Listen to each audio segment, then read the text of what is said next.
often does. Search but you stay lost.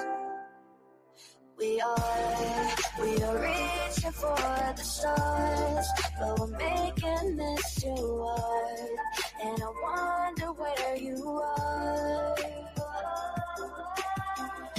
Mysterious,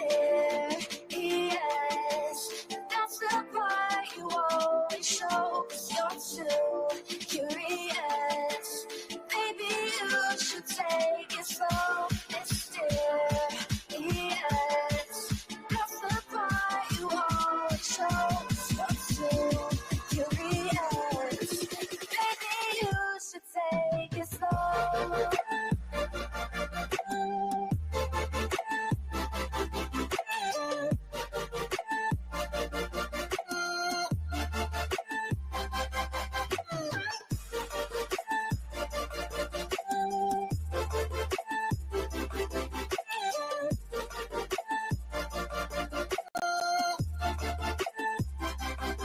We're dreaming in the dark. We are nothing more than dust.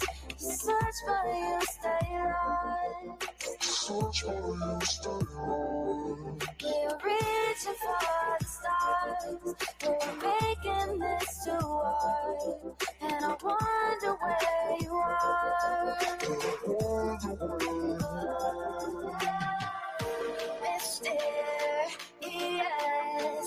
that's the part you always show, 'cause you're too curious. Maybe you should take it slow. Mysterious, that's the part you always show, 'cause you're too curious. Maybe you should take it slow.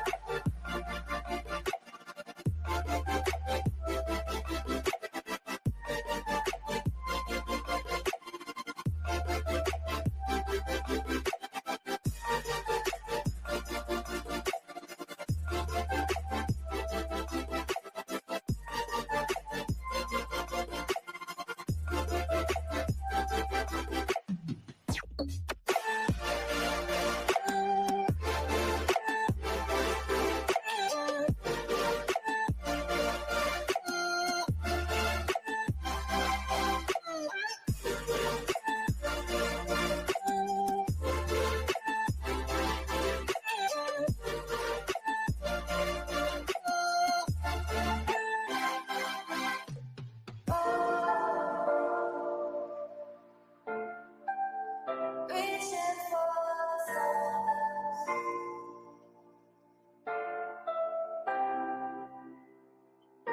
I wonder where you are.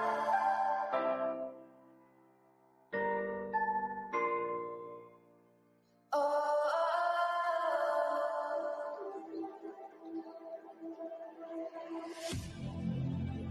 I need you again, so stick around.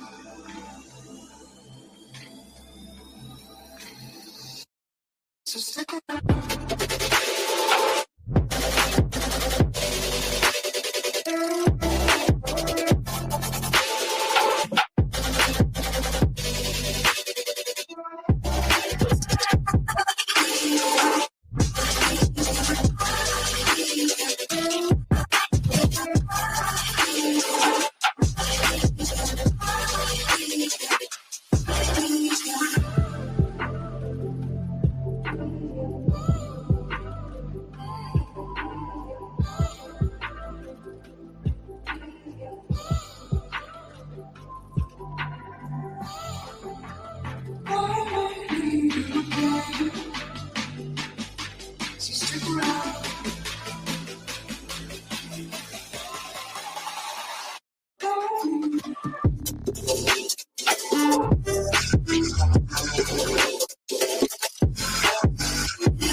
leave the world around us.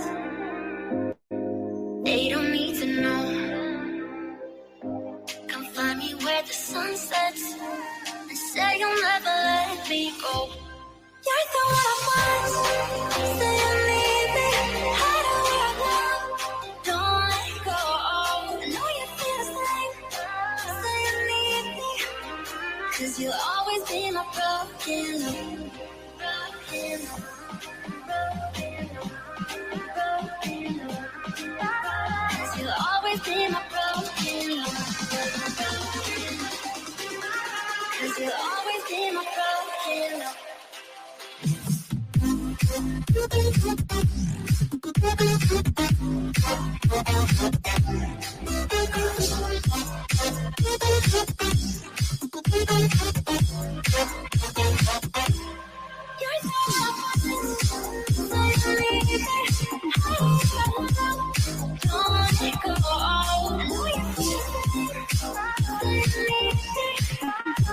You'll always be my broken love.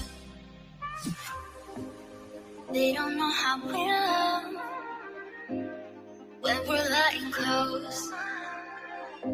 With you, I know I belong. Without all eyes on us, you're the one I want. Say you need me. Hide where I love. Don't let go. I know you feel the same. Say you need me. 'Cause you'll always be my broken love. Broken love. Broken love. Broken love. 'Cause you'll always be my broken love. Cause you'll always be my broken love.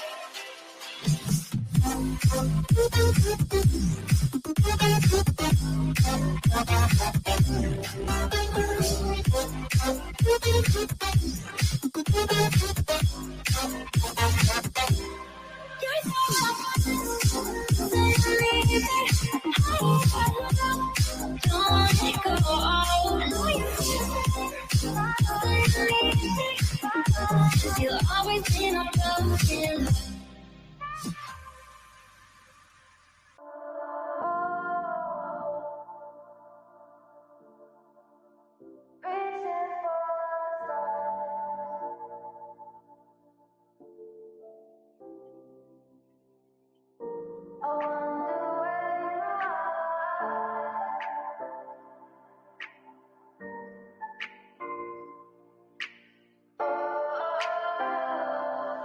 We are dreaming in the dark. We are nothing more than dust. Search but you stay lost.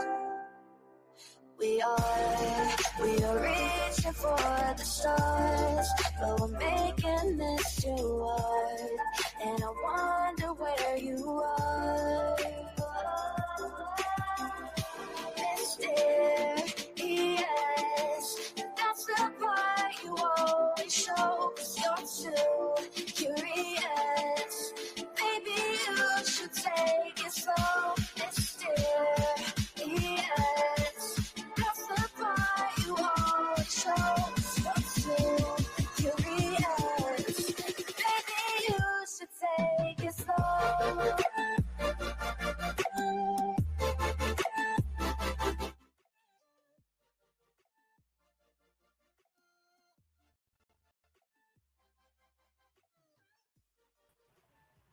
All right, y'all. How many of y'all watch this shit?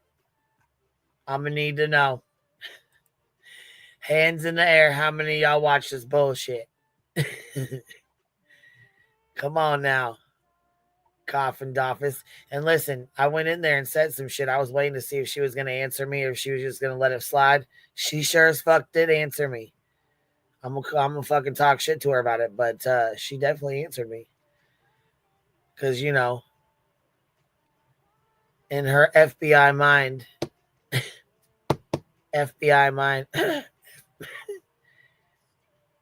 Seth's word's credible, but Katie's isn't. Get the fuck out of here, Coffindaffer. Are you really for real? She tried it. Let's go watch. Come on. Come on, y'all. Come on. Let's turn this motherfucker up and let's watch this shit. Come on. Case closely of Sebastian Rogers. You might already know at least what we're going to delve into, but we're not only going to dive into it, we're going to talk about what that means for the case, what that means for what could have happened. And I think it's very significant. And actually, I think it's pretty concerning. But we're going to get right into it. First of all, for those of you who are new to the channel, Sebastian. Okay, make a long story short, she's mad and upset because she thinks the TBI made a mistake and put the 26th. So she thinks it should be February 25th, the day he went missing. I mean, that's her fucking breaking news. Are you serious? That's your breaking fucking news? We wasted all of our time watching your bullshit for that breaking news. Are you kidding me? Here, we'll fucking fast forward up to it.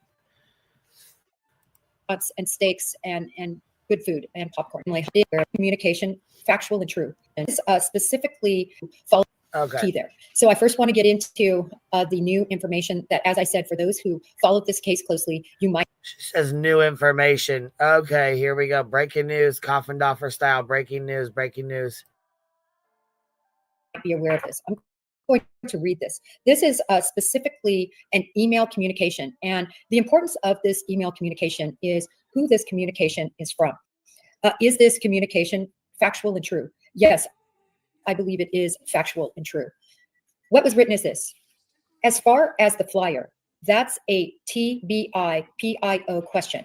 Tennessee Bureau of Investigation, their public information officer. That's what that acronym stands for. But I'll say the last seen date and the date when it was reported date may have gotten mixed up in the beginning.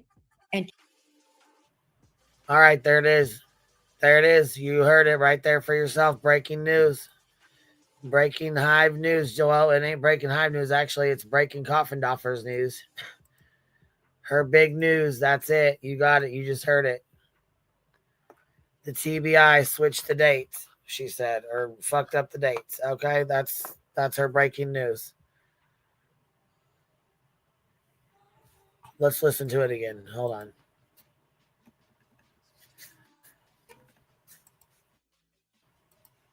This email communication is who this communication is from. Is this communication factual and true? Yes, I believe it is factual and true. What was written is this. As far as the flyer, that's a TBI PIO question.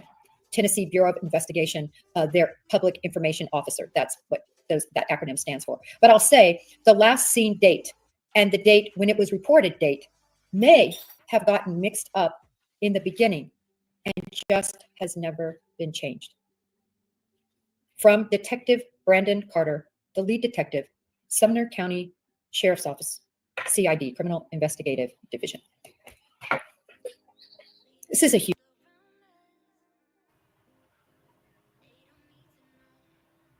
All right, here we go. This is a huge deal. It's a huge deal.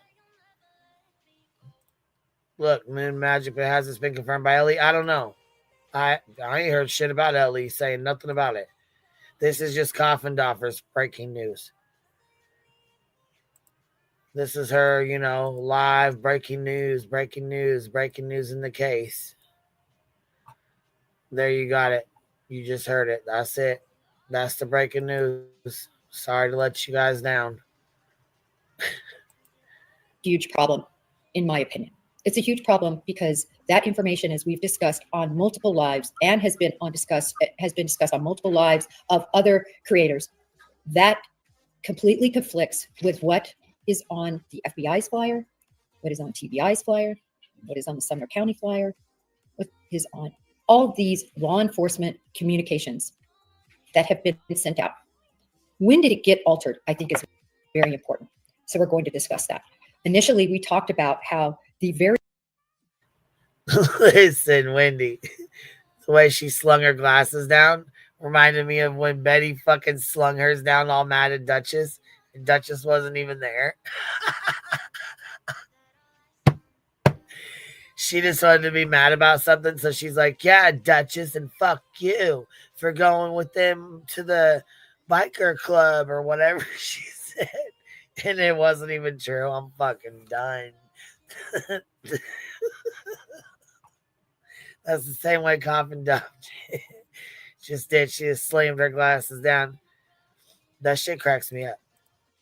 Very first, or the first communication in terms of an alert, like an Amber Alert versus an endangered alert. And we discussed those differences, which are very, very profound in the Oh, law Lord, enforcement come community. on. The endangered child alert, and I'm going to read it. We need your help to find Sebastian Wayne Drake Rogers, who is missing from the beach area in Hendersonville. The 15-year-old is 5'5", 120 with dirty blonde hair. Last seen a black sweatshirt, black sweatpants, unknown shoes. Not barefoot, they say, unknown shoes. Sebastian was last seen on 2/25 and may be in the area of Beach and Shackle Island near Long Hollow Pike. So it says the 25th there. It says the 26th on the flyer. Because, you know why? They don't know if he left on the 25th or the 26th, but they knew Katie said she fell asleep or was awake talking to Chris, and then she fell asleep at midnight and got up at 6 a.m. and he was gone. Got up at 6 a.m. and found out he was gone on the 26th. Went to bed on the 25th, got up on the 26th. Call Sumner County Sheriff's Office at 615-451-3838 with information on his whereabouts. So that was the first information sort of publicly released from law enforcement in the form of a flyer. His picture is given. And again, it was endangered. An endangered or missing person typically happens when a person is, of course, a minor. Something like that might come out also when a person obviously has autism or is on the spectrum, because that puts them in danger. But that does not give any indication when you see an endangered person. That does not give indication of abduction or foul play. We know that then the next day, that information was upgraded to an Amber Alert. And Amber Alerts, by definition, indicate abduction or being taken. So this was a significant change and adjustment in alert, as we've discussed before. Also, what changed was the fact that the 26th was now written, which I think would lead. And see, the 26th has been written on there. I'll have to go pin the link because I've dropped it a couple times. Wabi Sabi with the $2 super sticker says, so many lives, so little time. I'm 2 QBs behind. Well, I'm glad you're here, baby.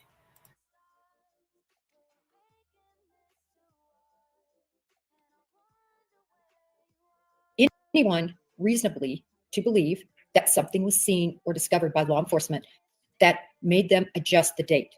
Moreover, when asked, law enforcement was asked why, they said the response was there was new information that had been discovered through investigation. I'm paraphrasing. We've gone over, I've written, or I've verbatim said what the words were, but that was essentially the paraphrased version of what law enforcement said, why the alert was changed from an endangered person to an Amber Alert.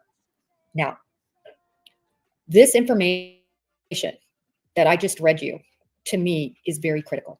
What it's really saying is that there's been a mistake, oops. And you'll have to really talk to TBI about that, because it's sort of their mistake. That's what's being said here. That's in a nutshell what is being said.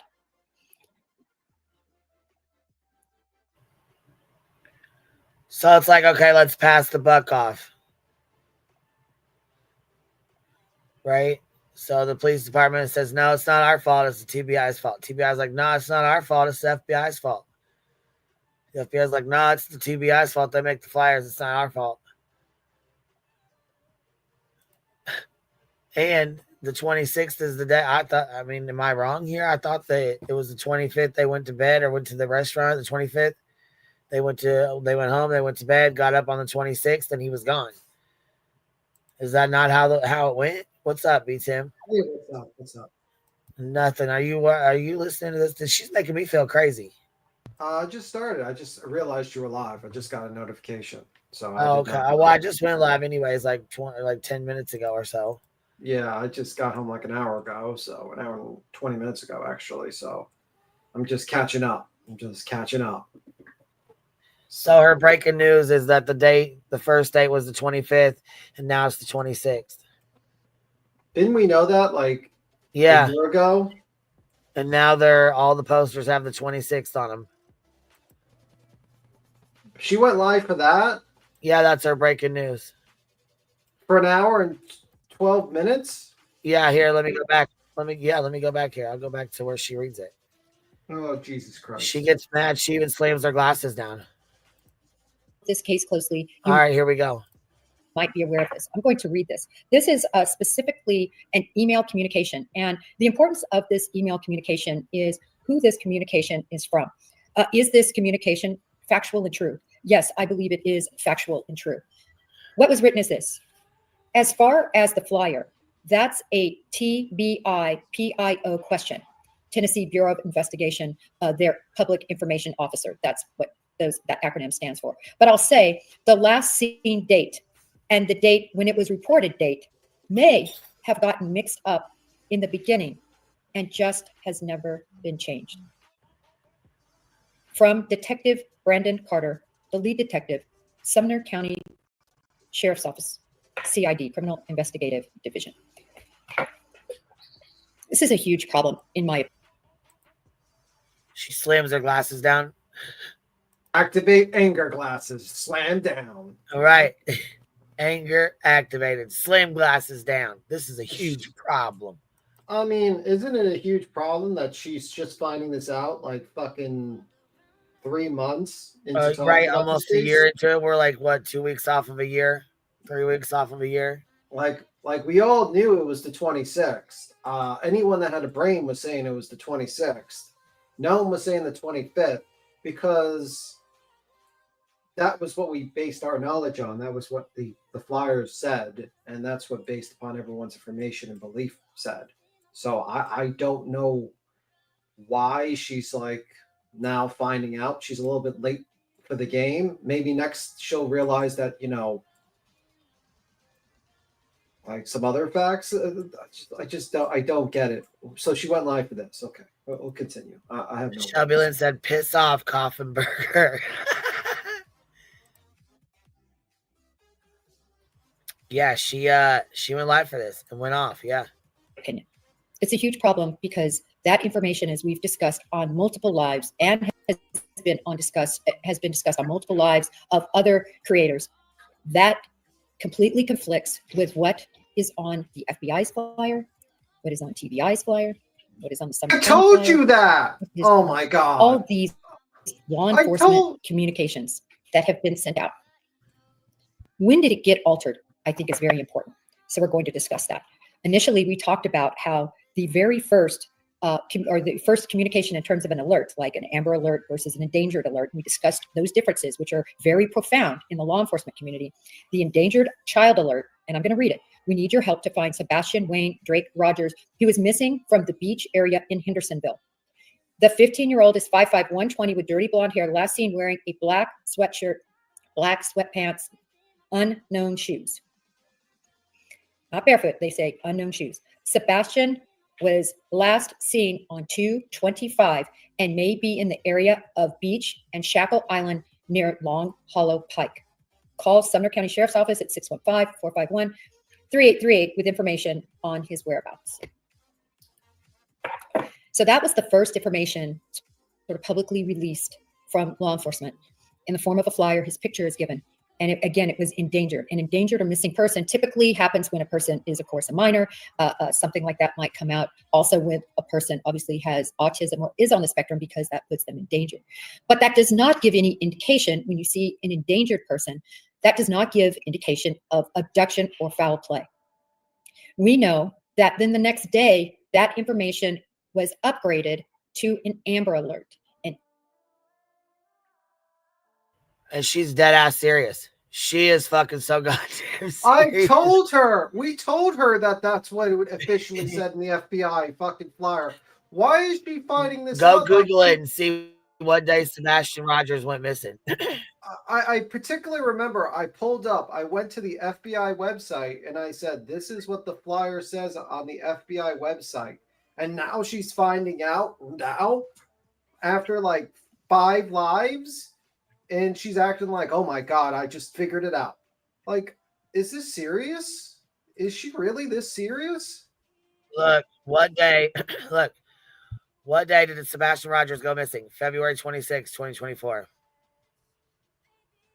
Yeah, Sebastian Rogers was reported to be missing February 26, 2024. It is believed that he left his house alone with no shoes on and only a flashlight in tow.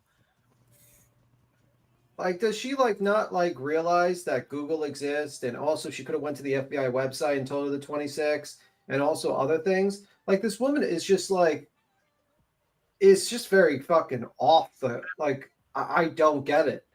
I do not get it. She's supposed to be like a researcher. She's researching this, retired FBI agent, and she doesn't know her ass from her elbow. She's serious as fuck too. Amber Alerts, by definition, indicate abduction or being taken. And guess what? Wait till you see this video about Betty.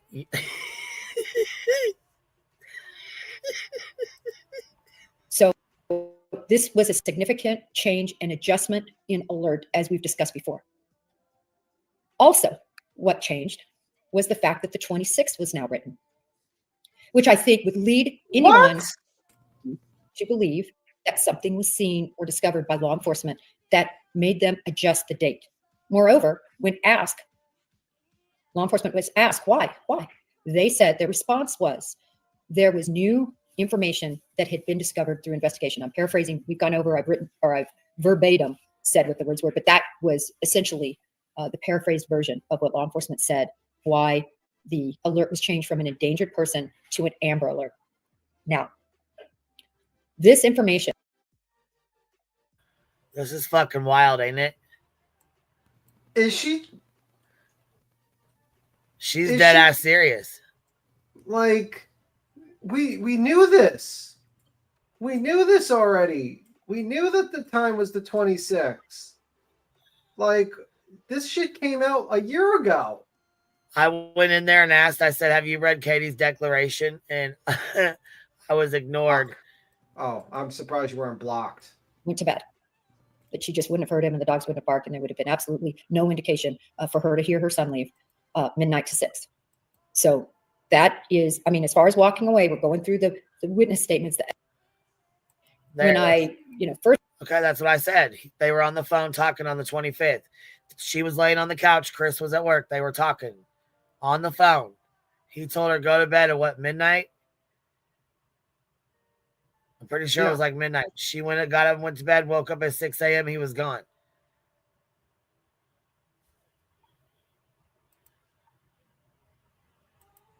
That also could not mentioned. Then it was. That can also explain the 26th, because what happens after 12? Right. It turns to the next day. So if he disappeared at like 12:01, it would be technically the 26th. Dummies. Yeah. And she's an FBI agent. She should know this.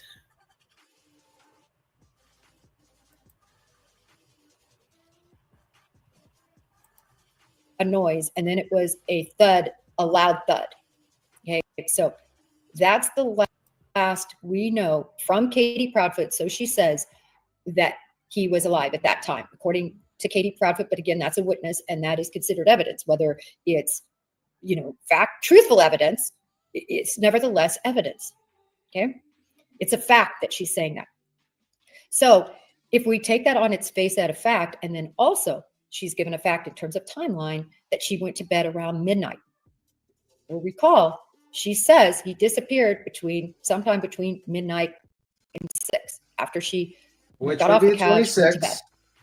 That she just wouldn't have heard him and the dogs wouldn't have barked, and there would have been absolutely no indication for her to hear her son leave midnight to 6. So that is, as far as walking away, we're going through the witness statements, the evidence we have. That's number 1. Number 2, Chris Proudfoot says the same thing. Okay, so now we have two witness statements. Now remember, he purportedly was not there. But I do want to call your attention to Smiley's Story World. It's a YouTube channel, and she was able to interview Chris Proudfoot. And during that conversation, and you can look back at it, it's marked at it's the interview of him at timestamp 29:15. And he says, we would have heard something. Now, before everybody completely jumps off the page, he could have just sort of been generalizing, you know, because again, he likes to speak for Katie and what happened that night. And he loves to take over the conversation with his narrative. And this was another example of that. He purportedly was not there. And we don't know whether he was there or not. Only law enforcement knows. We do not know that answer. We only know what law enforcement says, because again, our only witnesses in this are Katie Proudfoot and Chris Proudfoot that we know. Law enforcement is going to have a lot more than that. They're going to have digital information, car information. They're going to have camera information on the roads. They're going to have information from his workplace. They're going to have a lot of information that is unknown to us. All right, so what do you think she's talking? What do you think she's saying? I don't really understand. Manufacturing drama to have live. Yeah, I don't see how any of this is relevant. Why would she go live about this? She basically said, oh, wait a minute, it wasn't the 25th, it was the 26th. Yeah, no shit, we knew that for a year. You were getting your information from Nick the Hat for the 25th, not the official FBI website. We told you that. You ignored it, and now you're acting like you, with your deep down research, you found out it was the 26th. And then you're basically regurgitating shit that was fed to you. And then, like, in fucking complete amateur hour shit, you just read the timestamp of the Smiley World Live, but you don't tell us the title of the Smiley World Live. You just say the timestamp. So so we're supposed to just search through your Smiley World for an interview with Chris and find that? Or would it have been better if you would have clipped it and showed us that part? And then so we wouldn't have, like, we would have context into what question he was being asked, well, because of the question he was being, like, the answer he was given. That would have been nice too. Besides that, she's regurgitating things. She's acting like Chris is there. Meanwhile, a person that's been a police officer for a while, like an FBI agent for a while, would know that lying to the cops is illegal. It is a crime. And his ass would have been arrested by now. They would have done multiple in-person interviews. I'm going to call it interviews, where they would have asked him questions. Those questions, they would keep on asking him questions, and they would make him dig his own grave deeper and deeper. So he would lie to the cops more and more, and his story would be different and different and different. And then guess what? Then they arrest you for lying. And then they put the pressure on you. A year later, I'm looking for my comment. Yeah, a year later, and nothing happens. That's not the case. That's just a fact. That's why usually people say get a lawyer when you feel like they're looking at you as a suspect. Get a lawyer. That's usually why lawyers say that, because you could be digging yourself deeper and deeper into that hole.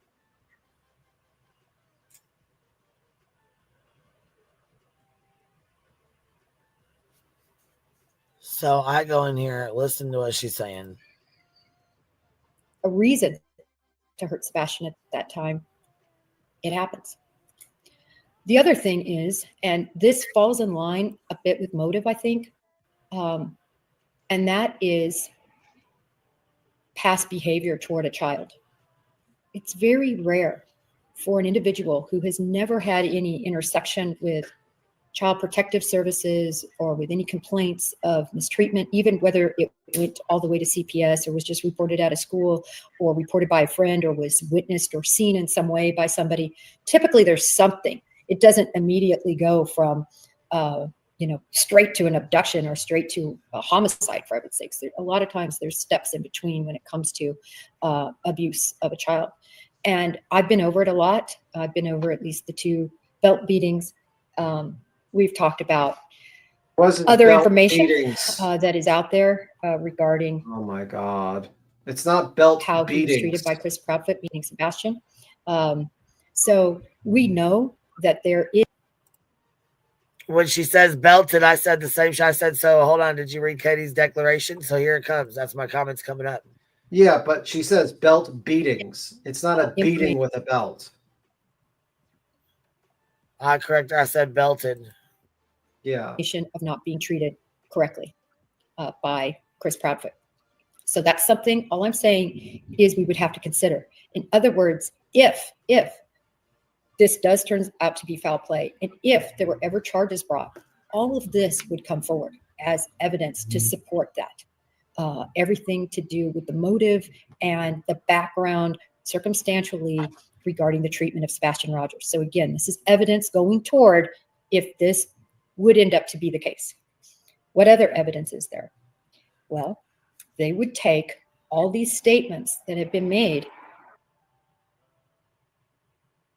Listen to her. All these statements that have been made. Oh, well, there's been several.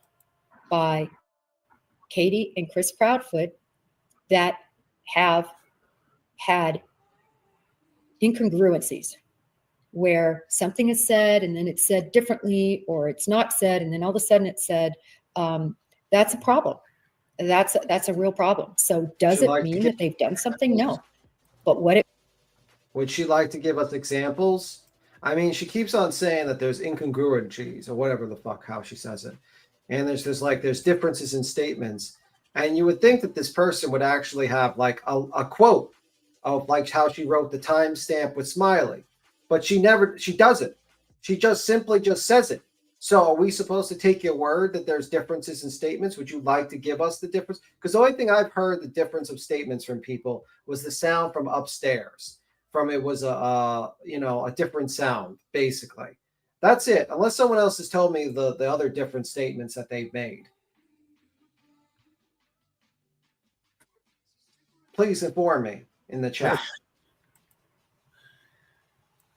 What it means is if they have something, that is evidence that's going to be used against them. Anything they said where they contradicted themselves would then be used. You betcha that they will be combing through that law enforcement is now combing through that, all their different statements to show contradictory statements from what they've said. I mentioned already Chris Proudfoot saying we would have heard something. I already mentioned that one. But they would be looking at so much more. One of the things that stuck out to me, and it doesn't necessarily. See, she doesn't talk about them passing their polygraph either. Again, we're just going over possibilities and what the evidence would be. But it is unusual for parents who have a missing child not to immediately go to mainstream media, not to reach out to their local affiliates. And quite frankly, their local affiliates reach. They did. They did go to immediately to media. What was it like? I'm trying to remember the first date that they went to the local media. What was like 5 days or something like that?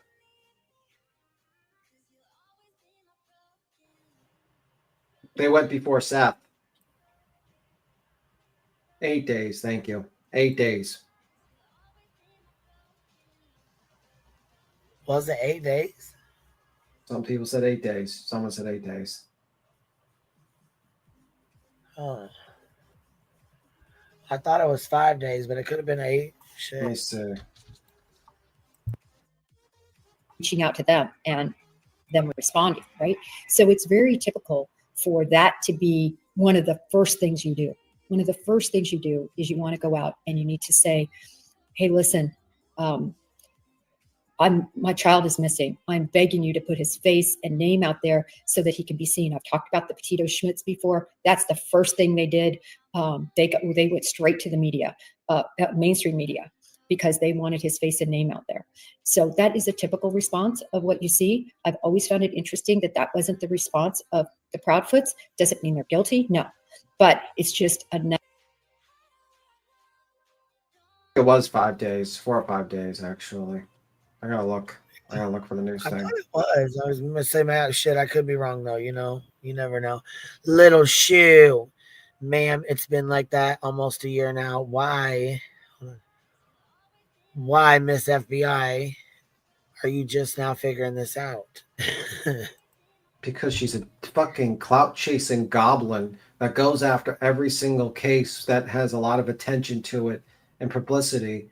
so that she can build her YouTube channel and her credentials so she can get paid as a witness to testify at trials. She's a clout goblin, just like fucking Dog, just like Nick, just like the rest. That's why. They don't have any talent. They have no actual personality. She's a Stepford wife. Her personality is non-existent, and she's fucking terrible at research. And she's terrible at presenting fucking videos. You would think that you would show the inconsistencies of the statements, but she doesn't. She just says it. She just says it and never shows it. And then she says, I'm going to give you a timestamp of a motherfucking video, but I'm not going to name the video. I'm not going to put the link on the thing or show the video to see what was the question that was asked. I'm just going to say, timestamp a YouTuber known as Smiley World. Thanks, ma'am. I'll get on to searching for that. Give me a break. Go beat him and fucking tell him. She's horrible at this, and she's horrible. This is terrible. B Thug from the Bronx. Every person, Dolly does better than her, and that's bad. Fucking everyone does better than her because she's terrible. I'm still laughing about Goblin. She is a clout goblin. Every single case that has a a clout lot of goblin. Yeah, she is one. Because goblins are green. I guess she's part of it, I guess so. We'll call her clout goblin. But she's just fucking, and then she comes over. Hey guys, it took me a year to figure out it was the 26th. Ma'am, everyone Googled it already. I told you it was on the FBI's fucking list. And then you're acting like it was a big deal. And now you're sitting here, you're insinuating that somehow Chris is at the location. What proof do you have? It could have been him misspeaking, where he's stating that we would have heard him. Okay, that's a general term. He could have been speaking for both people. Could have been speaking for anyone that was in that house. Okay, I don't know. He was not there. If he was there, his ass would be in jail. Okay, the cops would have grabbed his ass and put him in jail because guess what? Lying to the cops is against the law. And also, that would be that would change the whole dynamic of the investigation. They would look at Chris as a prime suspect because he lied to the cops. But yet, he did not lie to the cops. And if you think he went through the fucking 3.5-hour ride there, back, and then back again without one camera picking him up doing that, or one surveillance footage, or people at his job not noticing, or his cell phone data not picking it up, you're out of your goddamn mind.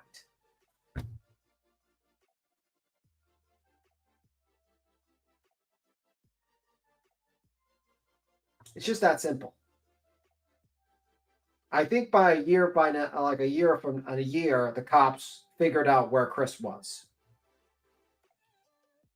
Even the Snore Lounge, it doesn't think that the fucker was there. He just thinks that he planned it. He called up and he was planning through the phone. While he's lifting up heavy equipment on the back of a fucking trailer, he's planning the kidnapping, murder of his son. One hand on the phone, the other hand on a stick, a joystick on the fucking the heavy machinery.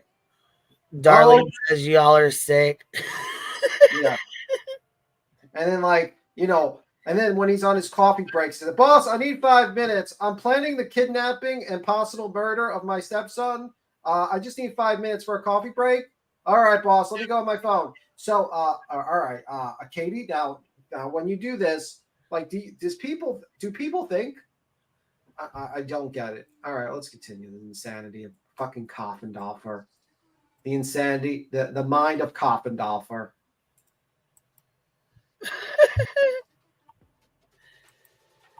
That's it. That's all. Here we go. If they were ever found responsible, this is certainly something that would be brought up in court. It just would. I believe, as a case agent, you when you're the summary witness at the end, sort of summarizing the whole entirety of the case, you bring in all these little details and you would say, based on your training and experience, this is something that is unusual in your normal, what you normally see. So you can bet that that would probably come in because it is unusual. Let me see. I've already talked about the misstatements. So No in looking examples. at this, those are the three options. Those are the three options. Have I completely ruled out option one? No, I haven't completely ruled it out. With what we have, it's very hard to completely rule that one out because it is possible that somehow they have a sighting, but it doesn't look that way. Where I think we're really leaning toward is this is a third-party culprit abduction, or this is a family abduction and or murder of Sebastian Rogers.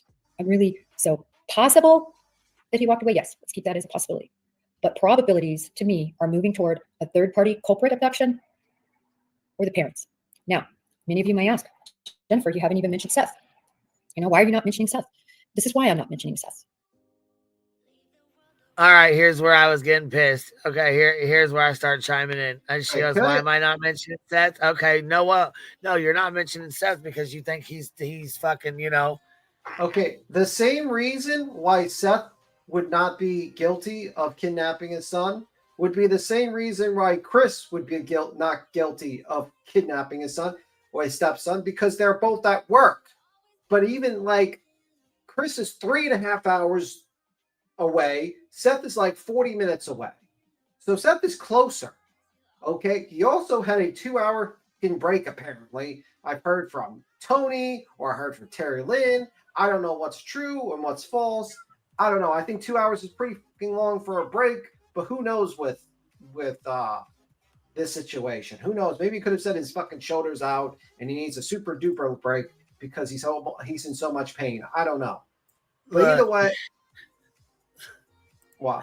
My comments right here. I said, "Have you?" As soon as she started in with that, I said, Have you read over Katie's declarations? She stated Seth Rogers has choked him and body slammed Sebastian onto the ground and belted him as well. Listen to her rant. Ready? Okay. And that is because you have to have means and opportunity. And in this case, the means and opportunity falls on the Proudfoots. And I say that because Katie Proudfoot was the one that was there. We know Seth Rogers was not there. Chris Proudfoot, we don't know where he was. He was at work. What? I've solved the mystery. Why the fuck would they say they don't know where he was? Yeah, he was at work. If they didn't know where he was, his ass would be in jail. Okay. Like they confirmed he's at work. Where does she think he was at home with Katie? What the fuck does she think? I mean, yeah. By the way, Silvers has went to his fucking job. Yeah, like even Betty knows that he was at work. Like even Betty, even the Webster has gone to the job. Right? I thought, didn't Betty go to his Chris's fucking job? Yeah, man. If they didn't know where he was, the cops would have arrested him because he would be lying to the cops. Okay, he was at work. Even the Snore Lounge believes he was at work because the cops have said that, but they don't know where he's at. Oh my god. Oh my god. This woman. And then she's like, Betty's saying he was at home. Oh, okay, that makes sense. She's changed her story now. Okay. Like, she really doesn't understand jack and shit. Like, maybe in 6 more months she'll figure out Chris was at work. She's a little bit slow on the uptake. It's taken her a while to figure this out. She'll it'd be like, the next live would be like, well, breaking news, Chris was at work. And yeah, that was the breaking news. Now to kill dead air by accusing the family of murder. Now, how would I accuse the family of murder, even though there's no DNA evidence or proof of actual foul play of a murder? I'm just going to insinuate that the child has been murdered. I have no proof. I have no DNA. I have no murder weapon. I have no body. I have no nothing. I have no statements. I have no surveillance. I just have my imagination. So can we all just put on our imagination cap, and imagine a murder? that has no evidence to it. This is from the woman who's been in the FBI for fucking years, for 20 years. Innocence Project, I suggest you check out anyone she's testified against, because you might need to do some overtime. Because if this was the basis of her testimony as an expert witness, holy fuckaroos, guys. Holy fuckaroos. The Innocent Projects might have 20 years worth of work to go through and some testimony. Because how can you sit here as a person who's an expertise in testifying on trials and say it's a murder without a body, a murder weapon, DNA, foul play, or anything that would show that the child has been murdered?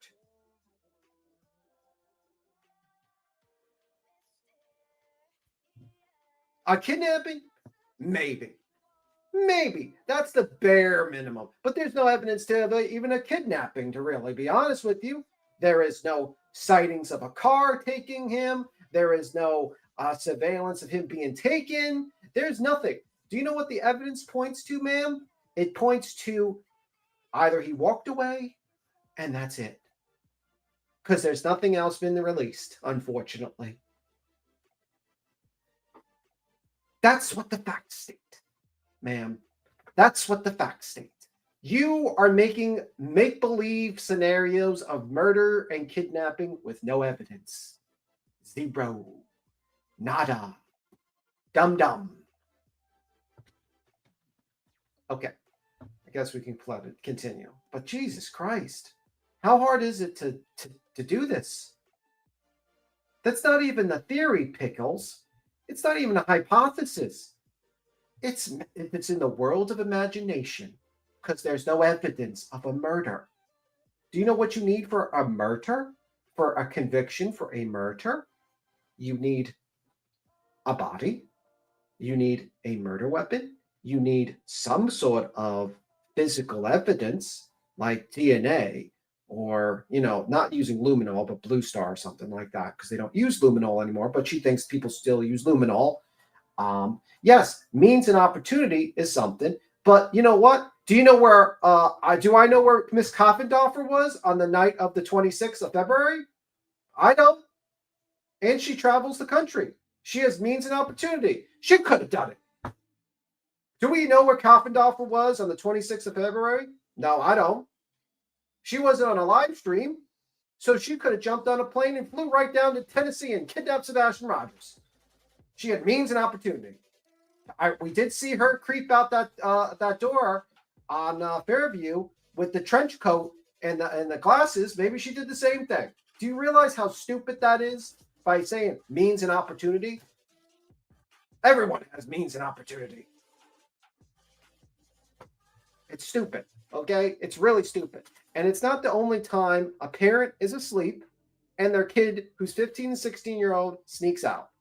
Angel Turner, the father, was in the house, and the daughter was lured out, and she snuck out of the house. And people accused him of murdering his daughter. Turned out she was lured out of the house. And she was found, luckily, by the police. And the creep that lured her, because she was playing video games online.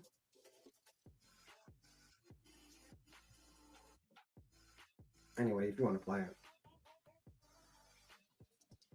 You ready to roll?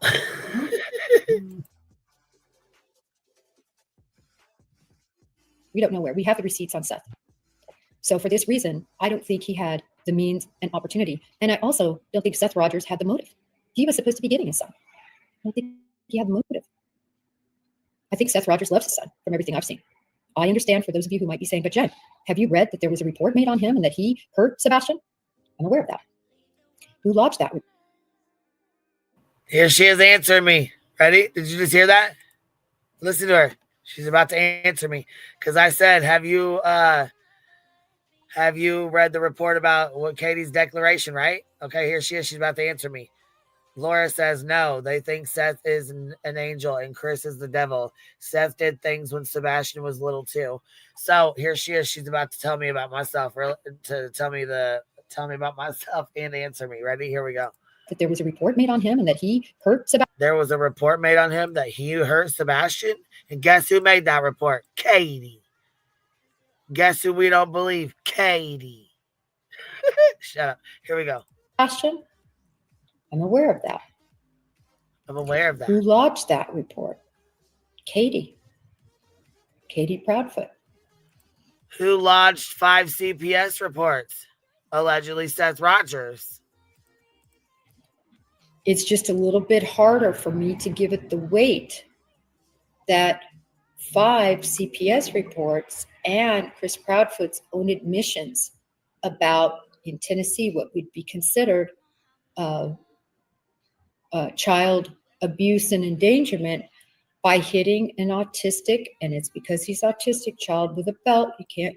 And he wasn't diagnosed as autistic. They did not know that at that point. Don't worry, Queen. She'll figure it out in a year from now. She'll come He on. shouldn't have. Well, and I mean, he shouldn't have done it anyways. I don't agree with that anyways. You know what I mean? But I mean, that's different parenting. What you know what I'm saying? It wasn't like he fucking. She irritates the hell out of me. I mean, one Use a fully weapon, belt. What? Go ahead. I'm sorry. One fully admitted what they did and didn't know that they were autistic at the time. The other was told that he had water fluid in his head, and said you shouldn't be hitting him in the head. And he said, "Don't tell me what to do to my son, Seth Don't Rogers." tell me how to raise my son. Yeah, yeah. So, He was well aware of that. He was well aware of that. So who's worse in the shit parade? I mean, I'm just saying, like, it's just crazy. Let's continue. This fucking lady, this dumb. Fucking swear to God.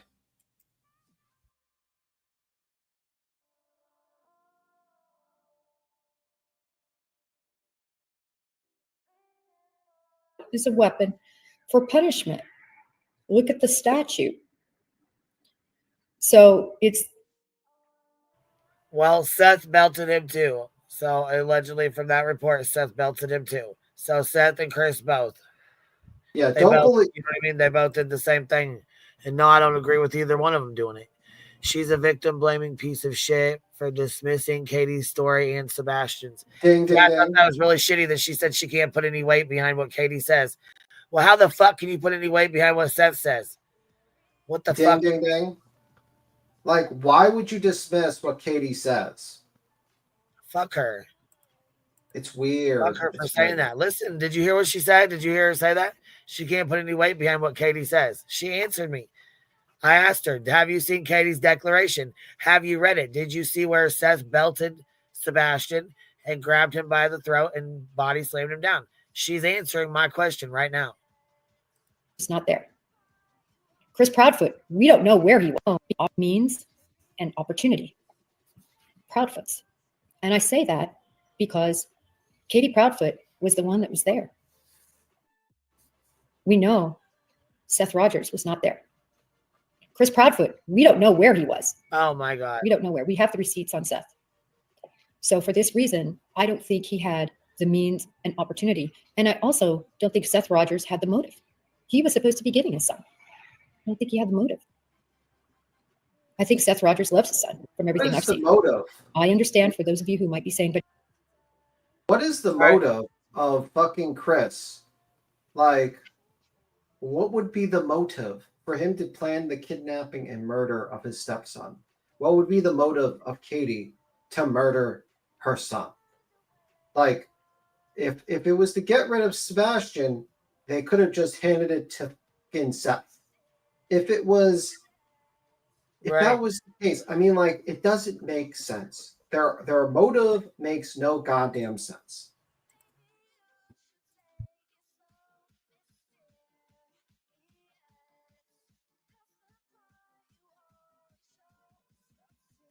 Jen, have you read that there was a report made on him and that he hurt Sebastian? All right, because I said, did you read Katie's declaration? And here's what she said. But did you hear her? I'm aware of that. She says, I'm aware of that. Okay. Who lodged that report? Who lodged that report, Katie? Well, who lodged the 5 CPS reports? Seth. Katie Proudfoot. Okay, look how It's just a quickly little bit gonna, harder for me to give it the weight that I'm five gonna reverse CPS it. reports. I'm gonna reverse it for you. So the Karen Reed case, you know those people that are being harassed.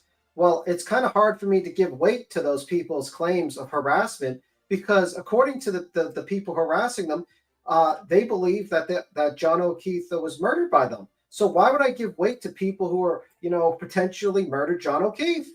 Why would I give weight to those people's statements? Do you see how stupid that sounds? Oh, there's video evidence of harassment? Well, I can't give weight to that video evidence because it came from them. Do you realize how stupid that sounds? Fucking Coffindaffer. You watch the harassment of those people in the Karen Reed case, and people justified that harassment because they thought that they were guilty of a crime. And here you are, not actually giving two fucks about Katie's statement because you think she's guilty of a crime. You're a hypocrite and you're a fucking idiot. And I swear to God, the best day of the FBI ever had was when you retired. It was probably a day they probably held a motherfucking ticket paid fucking parade. Okay, ticket paid parade or whatever they call it.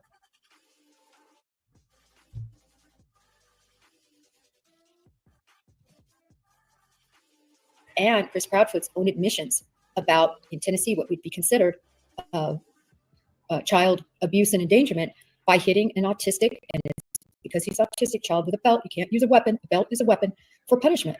Look at the statute. So it's these factors that I think need to be considered. I just wanted you to know why I haven't gone in that direction. It took me a long time to really look at all of that. If you look back, initially I said, if he ran away, why didn't he run away to Seth? Didn't you answer your own Gee, I question? wonder if you put some weight behind what she was saying and what Sebastian was saying, you would understand why. Didn't she answer her own question? She's like, why would he not want to run away to Seth? I don't know. Maybe he was getting beat up by Seth too. Jeez. Riddle me this, Batman. Like,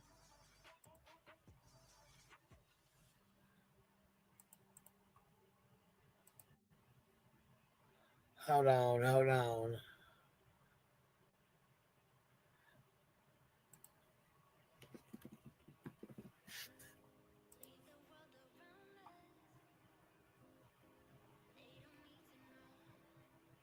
all right, we're holding on.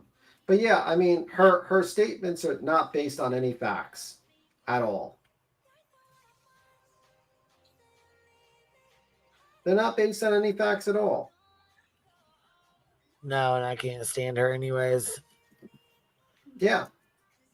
Everything she stated was opinions and opinions based on bias.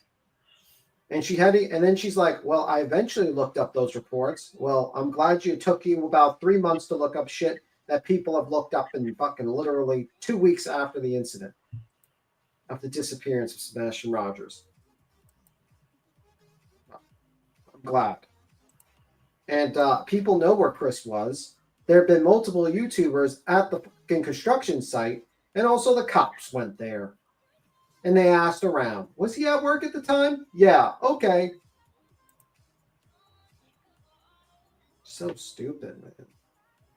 All right, listen. I need you to tell me if you see an object that Betty sees. Betty sees an object behind the bush, behind a tree, and some fucking weird shit. It's like a Chris Watts 2.0. I need you to tell me if you guys see what the fuck she's talking about. Because Is this like the hand out of the I garden don't thing? fucking see it. Don't see it at all. Not even a little bit. Is this like when, the laundries where people believe that he was hiding under the garden and his hand was sticking out of the garden? Nope. The grabbing tree. food? Nope. tree They or- said Nicole Kessinger in the tree. Oh, okay. Where she was hiding behind the tree. Oh, okay.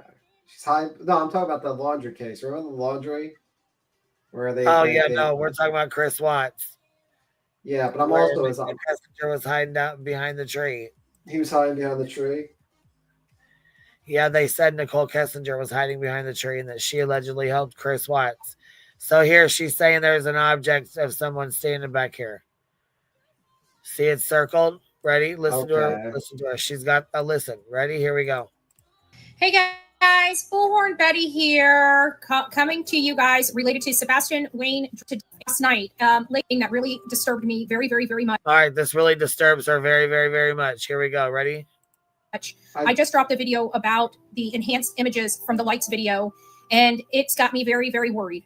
I'm not going to reiterate everything that I just dropped on the video. I'm just going to ask that you guys go watch the video and watch it to the end, because it's at the end where you guys actually see the footage. And I've got to tell you, I want your opinion on it, because I'm telling you, it looks pretty freaking legitimate to me. And Sebastian Wayne Drake Rogers, he disappeared from inside a locked home on February 26th when he was 15 years old. He is now 16, and he hasn't been seen or heard from since. And I ran a live this morning on YouTube. What were they carrying? And you're probably asking me what I'm talking about. It's this image right here that was enhanced from the lights video. I don't have the equipment to enhance this video, but somebody did. And now we're starting to see some imagery going on in the Sebastian Wayne Drake Rogers case, and it has been enhanced. And now we're starting to see some imaging coming from the work that's been done since the lights video came out. And so it's very, very, very disturbing stuff we're finding. This is a big shout out to Lady Freedom Raw Narrative for the work that she did. I'm, as you guys can imagine, very, very upset. Sebastian Wayne Drake Rogers, he was a...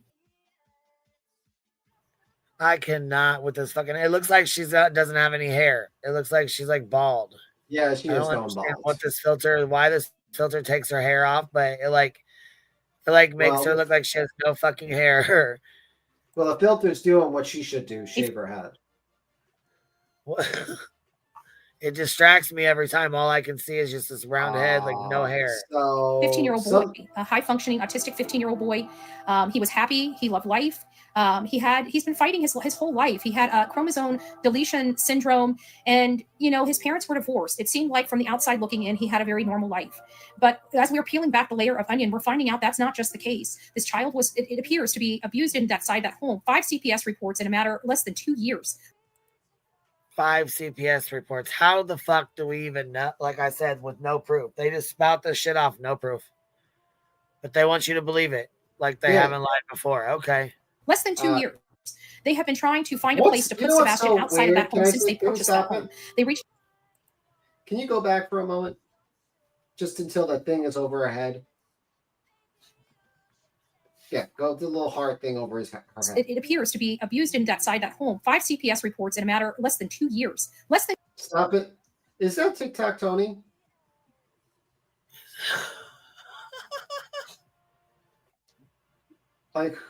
like, just stating that. No I could be professional. I could be professional, and I could be above board. Anyway, you continue. Than 2 years. They have been trying to find a place to put Sebastian outside of that home since they purchased that home. They reached out to the father for the first time in October of 2022. And as the father was approaching, as the father was approaching getting his son disappeared while he was at work. His son was not at his home. His son was at his mother's home, allegedly with only his mother inside a locked home. She's military trained, and there was no signs of forced entry into that home. And we did learn of a lights video dropped by a local news guy by the name of Nick Barris with Channel 5, and that came out.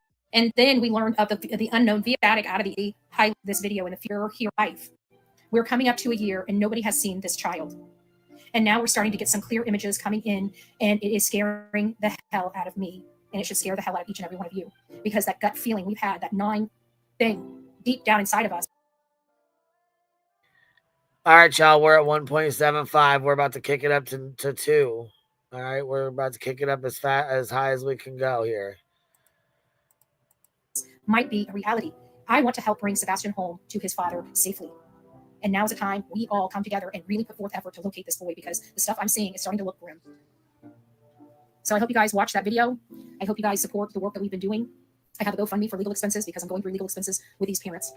And I just want another little food for thought. Going through legal expenses with these parents. Fucking stop it, Betty. Betty, you need like a little metal cup to shake it, put some change in there and shake it a little bit when you're e-begging online for your legal expenses. Guys, I need a little money. You talk shit about me for fucking having forever. Okay. Yeah, guys, I owe a lot of money to my lawyer, and if I don't pay him, I'm going to jail. I'm going to jail, guys. Well, yeah, you deserve to go to jail because your dumbass continues to break the fucking order the judge told you. If anyone deserved to go to jail, it was you, Betty. Hell, even like fucking dummy Rakeda was not dumb enough to continue doing drugs on a live stream. Once he got arrested, he was like, "Yeah, this is not a good idea. I should stop because I'm about to do more time." But your dumbass continues to do the same thing that got you in trouble. Oh well, when you go to jail, we're all gonna laugh at you. I mean, why this woman is freshly showered the day that she is out there when she's had no time, and she was completely hysterical from the time she realized her son was not at home to the time the cops got there. That photo wasn't When did she taken have time to get in the at that shower and instant. put fresh gel? That photo was not taken at that time. Right. This photo is of a different situation, different scenario, a different day. Not only that, you can tell because it was February 26th. And this, look at the trees. Yeah, they're all in bloom, basically. Yeah. Oh, Angie's That's not not my Angie. hair. It's freshly Amy's in the back. Amy's in the back. Okay, give me 1 sec. I'll be right there, baby. Here. I just like people to explain that to me. Sebastian Wayne Drake Rogers was born December 7th. He is now 16 years old. He disappeared from his home in Hendersonville, Tennessee, after Stafford Court on February 26, 2024. He's 5'5", between 110 and 120 pounds. He had no shoes on allegedly when he left the home. He was wearing his glasses, and he left all personal items. What's that, baby? What you doing? She's lying. That picture, that thing, if you go to nonsense instead at the beginning, she's lying about that picture. Yeah, we know. She's full of shit with the picture. She's full of it. You know. Nonsense debunk it because she shows no she got it unless it Spanking made it. Oh shit. Sorry. Oh shit! You being attacked by? Are you being attacked by lightning? Are you okay? I'm fine. Just kidding. But as you go. Okay, all right, baby. Nonsense debunk it, so you might want to look at her video. All right, baby. I'll check it out. Thank you, love. Okay. Okay, baby. Bye. Bye. At home. But somehow this child that has never left his home before, never ran away before, somehow woke up in the middle of the night, thought it was a great idea to run away from home without anything, not even the new snacks he'd just gotten, the snacks that he's accustomed to waking up in the middle of the night and going and grabbing and eating. Nothing, even a jacket on a cold night, everything left at home but the child.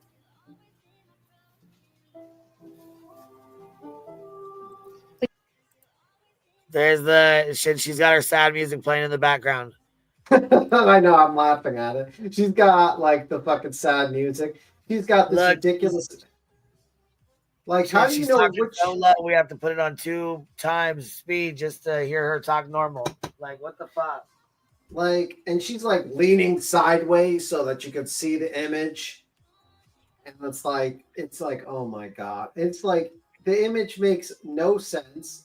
She's like, I got this image from some whack job on the internet that did some enhancement and did some like just wrote Chris, Katie, and Sebastian.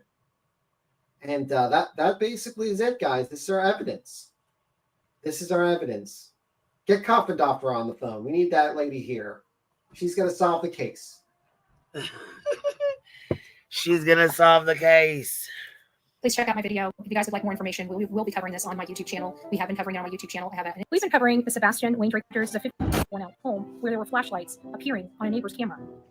Since then, this shit is fucking cracking me up. Here's her picture again. And we could have ever thought. Please take a look. The best part about it is he has managed to do this without any evidence left behind whatsoever. Reviews what Wi-Fi were in the area. Now, mind you, it was said that there were only 2 exterior internet sources that came in and out of the area that night. Oh, they love using these clips. And isn't it funny how one person said one of them was his? This image was sent to me, and I decided to do some further enhancements on it. So here's one. Okay, here it is. Here's the fucking photo. All right, let's slow her down here. One shot where you can see Mr. Foot carrying something, but upon closer review and more enhancement of the photo, this is what I see now to be Katie, Chris, and Sebastian. They're carrying Sebastian. It looks to me as if Chris is carrying Sebastian and It looks like a dinosaur. Are you serious? That looks like a dinosaur in the middle, like one of those like miniature from like Jurassic Park. This And is fucking too much. Oh my god. and I think I think it's a roller skate that Katie's wearing. See like the little wheel on the bottom? That looks like a roller skate. So I think she decided to roller skate as well while she's disposing of the remains. Like she's roller skating with a toy dinosaur in her hand. This shit's fucking wild. Like I said, this is Chris Watts 2.0 with Nicole Kessinger hiding behind the tree.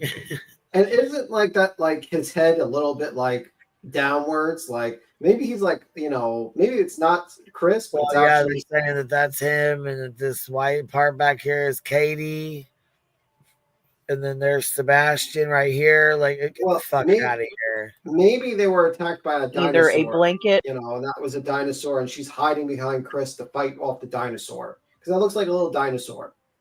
Yeah, I don't know. Don't look like a little dinosaur to me, but. And also, don't you see like the little like wheel on the bottom? It looks like roller skates on the bottom. Like she's got like it's like one wheel on the front. Kind of looks like a little bit of a penguin style here. Yeah, maybe she's or fighting a penguin. bag. I see a blanket just because of the way the black shape is formed, and it looks like he's carrying him like a baby, and Katie is standing behind him or walking with him. The reason I think this is because when I was enhancing the photos, I could see the differences in the appearance of what looks to me to be a human face. And it looked to me like it was actually a human arm that was draped over the person who was carrying the black blanket, or the perceived person in the black blanket. But here's an example of what I saw. Here you can see the differences in enhancements, and as I enhanced each photo, you can tell that the person's skin stays the same color and the black blanket also stays the same color. So I know that those two images are associated with each other. So as you can see, each time I enhance the photo, you can see that the core images stayed the same. And then there's this little nugget. Let's watch. Drove around the neighborhood, I drove over by the school, and he's already. Now, while I can't replicate this information, Wild as fuck. That's fucking wild. And it looks like he's carrying. Looks like he's carrying a blanket. What do y'all think? I think she solved the chat case. think here? We gotta ask the chat. What does the chat think here? I think she solved the case, and Tony, Nick and Dog should give her the $260,000 right now. She solved the case, guys. Brilliant. Well, can we have a round of applause for random crazy lady online that spent hours and hours trying to enhance something and write names? Can we have a round of applause? Congratulations, woman. You wasted your life. You could have read a book. You could have educated yourself on something, but you spent like 3-4 hours enhancing a fucking image that makes no sense and made a fucking non-existent narrative in your head. Congratulations, woman. You've wasted your life.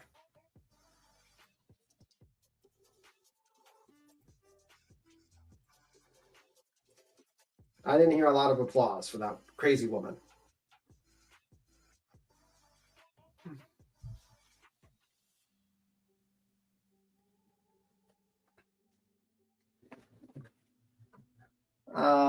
Yeah. Listen, I said for the chat, I need to know what the chat says here. I need to know how they feel. Because look, I got to know how they feel. And look, do y'all see the image this lady's talking about? Yes or no?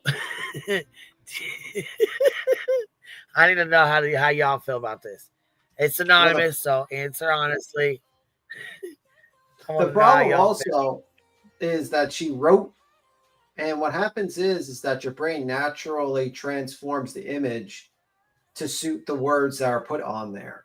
So if I put an image and I write what I think it is, you're naturally going to think that way. This is like a bamboozle trick they do a lot of times for the sounds. They did the same shit with Chris Watts, and they put Nicole Kessinger. It was like two little trees together, and they made it look like there was an image back there too. They did it. Oh my god. And it drove Shanann's family crazy. Yeah, Like I confirmation. think their son Frankie's still dealing with lawsuits and shit in the UK. Yeah, They finally got a lot of the channels shut down, but it took years. I mean, it was awful. yeah. Like, how do you explain if this is her holding the bag? Why are they like 1 foot floating in the air? Because if that's supposed to be her foot, why is she flying in the air? And why is she glowing? Well, why the fuck would she be behind him? That's so fucking weird. I don't understand. Like, these people are like really stupid. I'm just saying.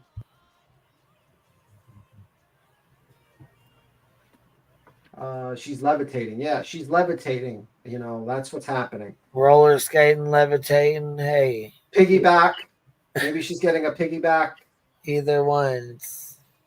See, this is like how ridiculous. Like, this is how fucking terrible they are for content. They have to like literally scrape the bottom of the fucking barrel, and now we got random crazy lady image number 5.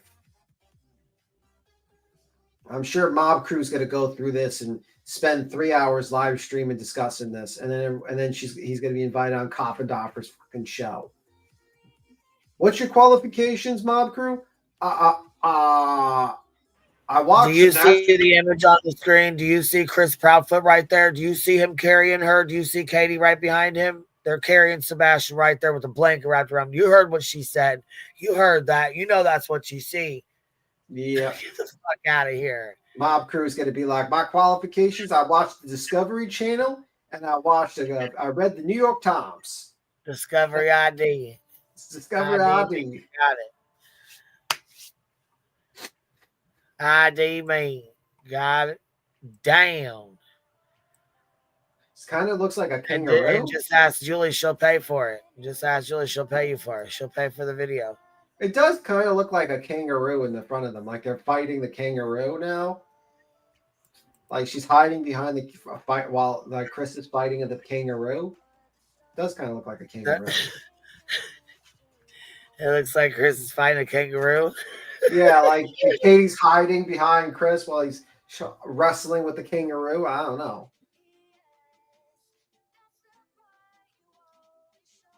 No way, it's definitely a dolphin jumping out of a tree. I don't know. He says he is almost homeless, beats him, so he needs money, and he's begging for money on his community. Are you serious?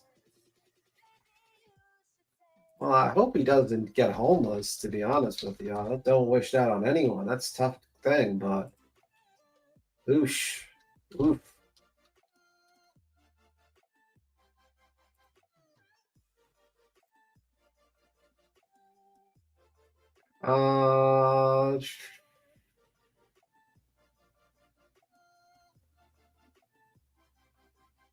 Well, I mean, for 80,000 subs, I would think that you'd be able to make enough money to survive.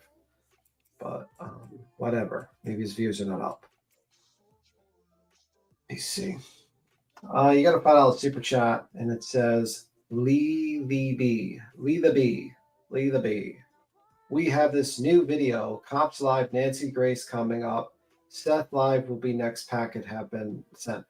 Imagine this is going to be shown on Nancy Grace. I swear to God, if it's shown by Nancy Grace, Chris and Katie should sue the fuck out of Nancy Grace. Like, really, like that's sue the fuck out of them at that point. Like, I'd be like, time for lawsuits. Bring in the lawyers. But this is how desperate they are. It's like, it's really fucking pathetic, actually, that every single one of these guys are just like literally got a script, and it's just pathetic. It's a short mermaid with a square head. Could be. Could be. Who knows these days? Package just like elementaries, give me a fucking break. I don't know, man. I'm sure. I'm not sure whether it is too blurry, but it might be a dude holding a baseball bat sideways. I don't know. Yeah. I don't see flashlight they're supposed to be holding. I don't see what they're doing. What's wrong with you all? It's clearly two men dogging broke. Oh, no, I'm not reading that. Fuck, no, I'm not reading that, Cartley.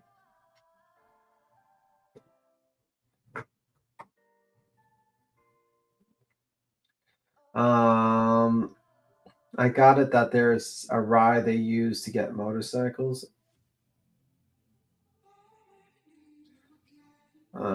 Seth's is that Seth's homeless or about someone else? Is that Mob Crew going homeless or is that Seth going homeless?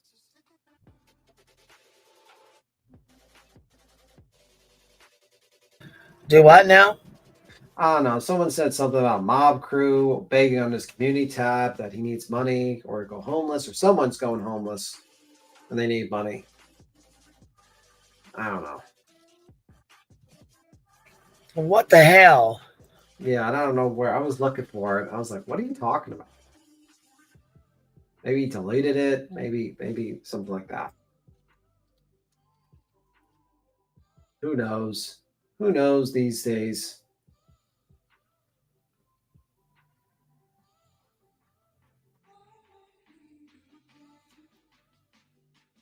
Let me see. Let me see. He's got. Oh, fuck. He's still got his GoFundMe up. Oh, fuck. Hold on. I got a fucking video that's funny as hell, you guys. I don't know if you guys have seen it or not, but it is fucking hilarious.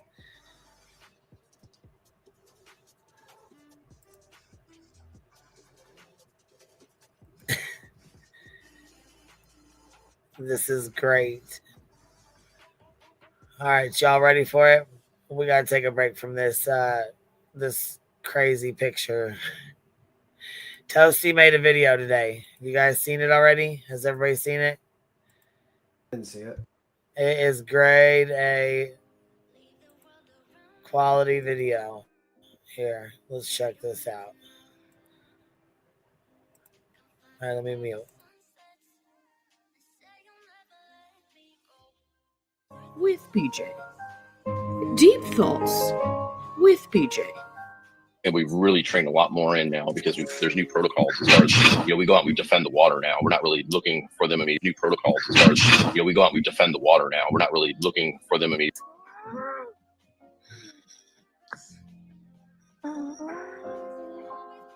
I hope he.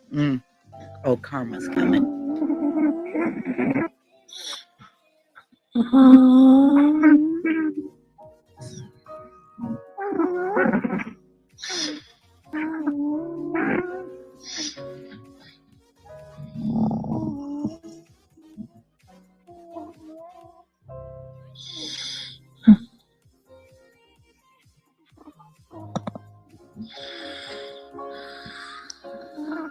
Brittany, Cassie says to check your email.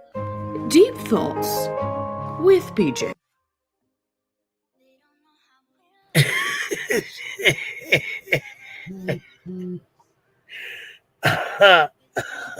Sounds like she's about to be possessed by Pazuzu or something. Whatever.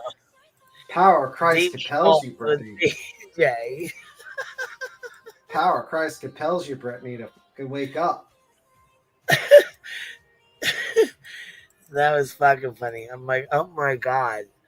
Oh my God, right? Oh my God. Toasty killed it. Absolutely. Let me see. She is super pissed at Jay right now. She is so fucking mad at Jay. Why is she mad at Jay? Because she keeps reviewing her. Oh, okay. Well, that's got to make her stop reviewing her. You know, that always works, yeah, right? She's really upset. That really works. Yeah, she's really, you know what I mean? She's really fucking upset about it, and she's tired of it. She's sick of it all.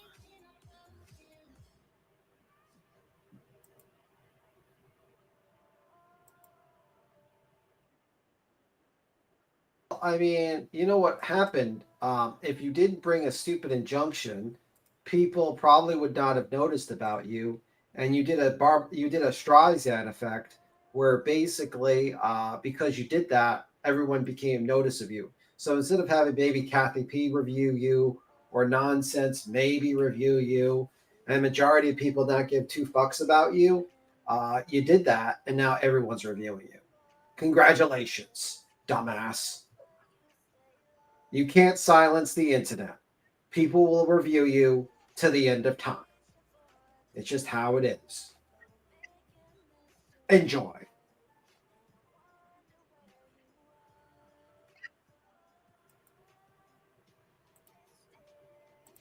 If you would have You want to hear? Here, I need you to listen to something, B Tim. Oh shit! What now?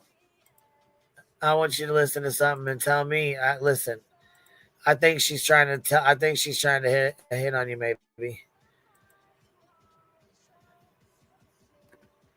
You ready for this? No. I'm not ready for this. I know the chat is. She's gonna tell you about it. Listen, hold on. Full beard. I don't know about kid. They're teenagers. They're full beard, grown. You know, like. She said, I'm sorry. I don't know about you ladies, but I need a man. Like full beard, grown. You know, preferably older than me. Man, there is nothing. I think she's talking about you, B Tim. Listen, I'm 70 years old. I'm at death's door already. I can't get in. I'm sorry, Brittany. I'm sorry. I'm too old. I'm infirmed. I'm right now on my deathbed right now. I think you need to look somewhere else. That did it. I'm done. 70 years old. I'm already in death's bed.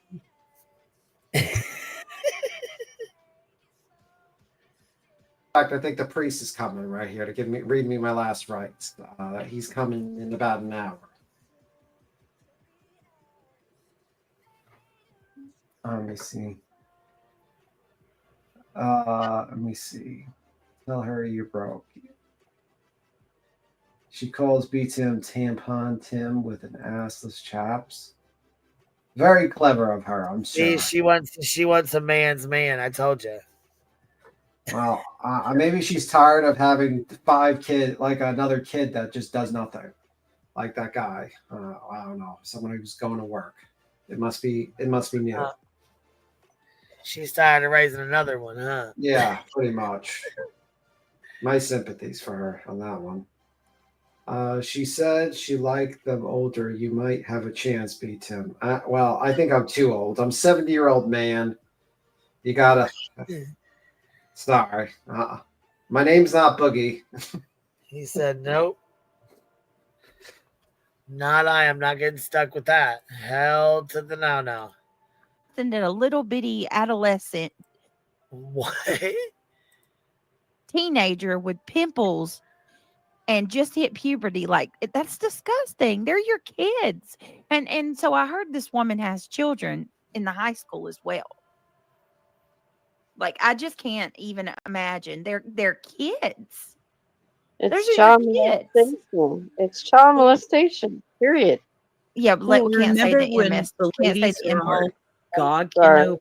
deceptive detective, and I'm going, ooh, I have kids his age. That's the reason why I do it. And he's grown. Yes, he's a nice looking young man. I relate to him as my kids' age. Oh my And God. I just can't do it. I'm like, oh, he's nice looking. He's pleasant on the eyes, but I just can't get no. And these people are just sick and they need. Let me give Chloe Joe her wrench on how Chloe. I feel like they're full of Dan, shit. do you have a wrench on the backup?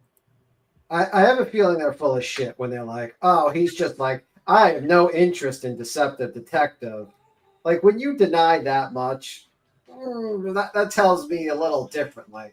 Well, who said that? Because Emmy was hitting on him, so I know that's a lie. Yeah, like when you're like, oh, he's like my son's age. He could be my kid. and you're like, he's a good-looking guy, and you look at him, God protests this the most.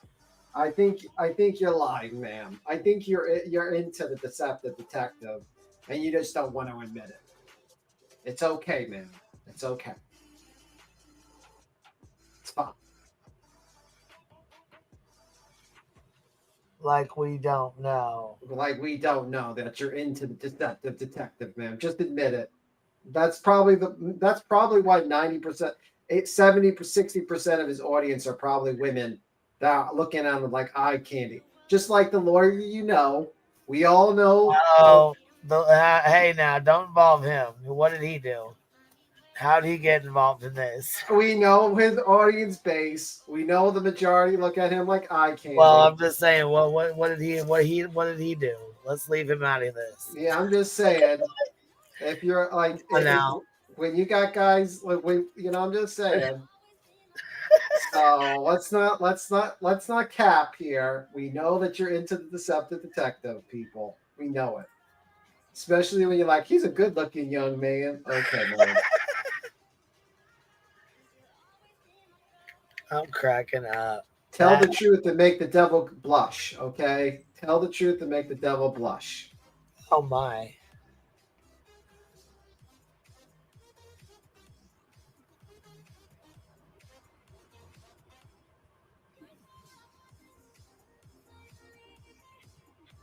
Let me see. Why is this woman always talking about sexual shit? I won't get into that subject. We'll leave it to the imagination. Don't make B-Tim get into that subject. We'll leave it to that. Will be for the next stream, not this one. Don't do it. That's not a conversation for a live stream. Yeah. All right, here now. Come on. Yes, he does. Okay. I could never. I could never. She could never date a guy in his 30s who's supposedly a lawyer and has a successful YouTube channel. She'd rather just be at home with the guy that she's with right now. Sure, okay. All right, we'll live in that magical fantasy world. Okay. Whatever, ma'am. We still talk about the sub-detective. I'm just saying, like that. It's like, I can never date someone that young who's supposedly a lawyer and has a successful. She could never. Okay. I have a feeling she would dump her boyfriend or whoever that is so fast it would be like make your head spin. She could never. Oh my god. When you see young boys or girls, you want to be a role model to them. You want to nurture them and protect them and guide them. Not the my, I can't even say it. What is she even talking about? What the fuck is going on? So she has it highlighted. This article. Yeah, it says in the River Valley High School building in 2006, Paige Huck sexually abused John Doe, 17-year-old wrestler, John Doe, 15-year-old wrestler. She's going through this and she's trying to basically say, how could you do that? Meanwhile, Seth, who's in her chat? Seth Rogers. Right. I'm just saying. How can you do that? Well, fuck, ask Seth. Fuck. He's in your chat, so you might want to talk to him a little bit. You could ask him. He could tell you what's going on. Here, let's play a little. Let's hear. Yo, Seth Rogers, I heard you like him young. You better not go to cell block number 1. Katie was a teen when you fell in love. Then you had a son. Sebastian go missing and now you play dumb. Now you suspect number 1. Wah, wah, wah, wah, wah. Done, you messed up. Wah, wah, wah, wah, wah. You done messed up. Now you're under fire for messing with a minor. You ain't like me. They ain't like us. They ain't like us. They ain't like us.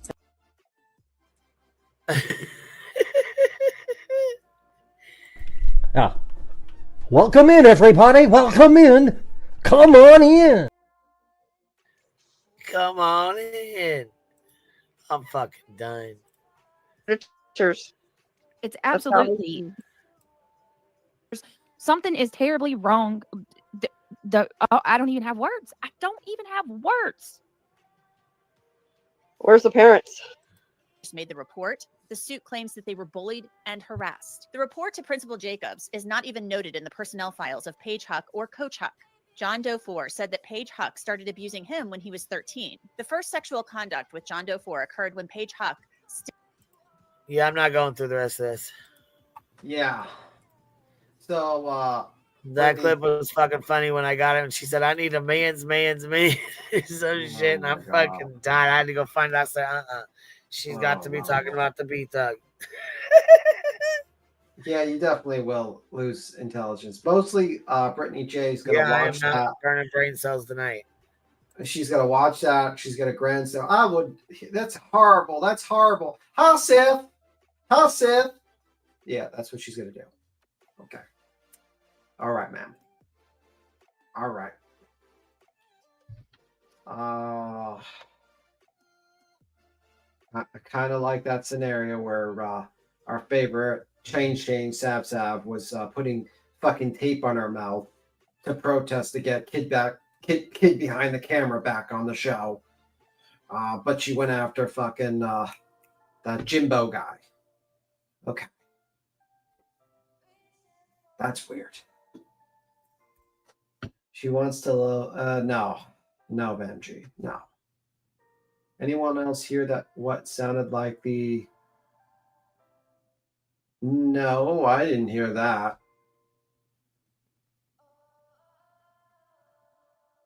No, I did not hear that. I'm 90% sure when GLR sang this, he had never heard the real song. Could be like divine inspiration. Hey, does anyone know if JLR ever reacts to Betty posting his picture? JLR never reacts to that in the public eye. He is more of a guy that acts behind the shadows. So he's the type of guy, if he's not the type to work in the daylight. He's more of the guy that works in the shadows. And I don't think she's gonna like what's coming with that guy. That guy is fucking not good when he gets pissed.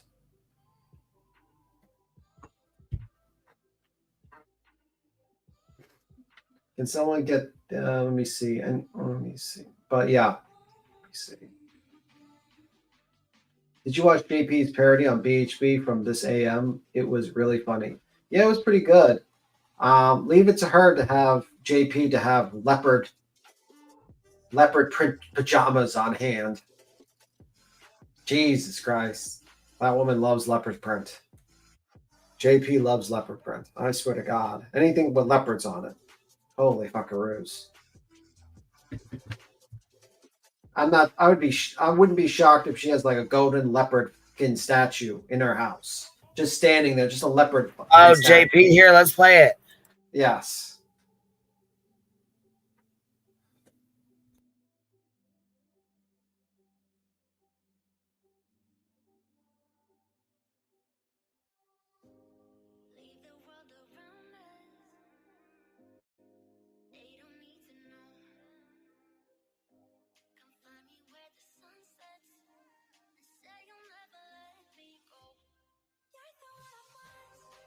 Guess she's looking for the clip.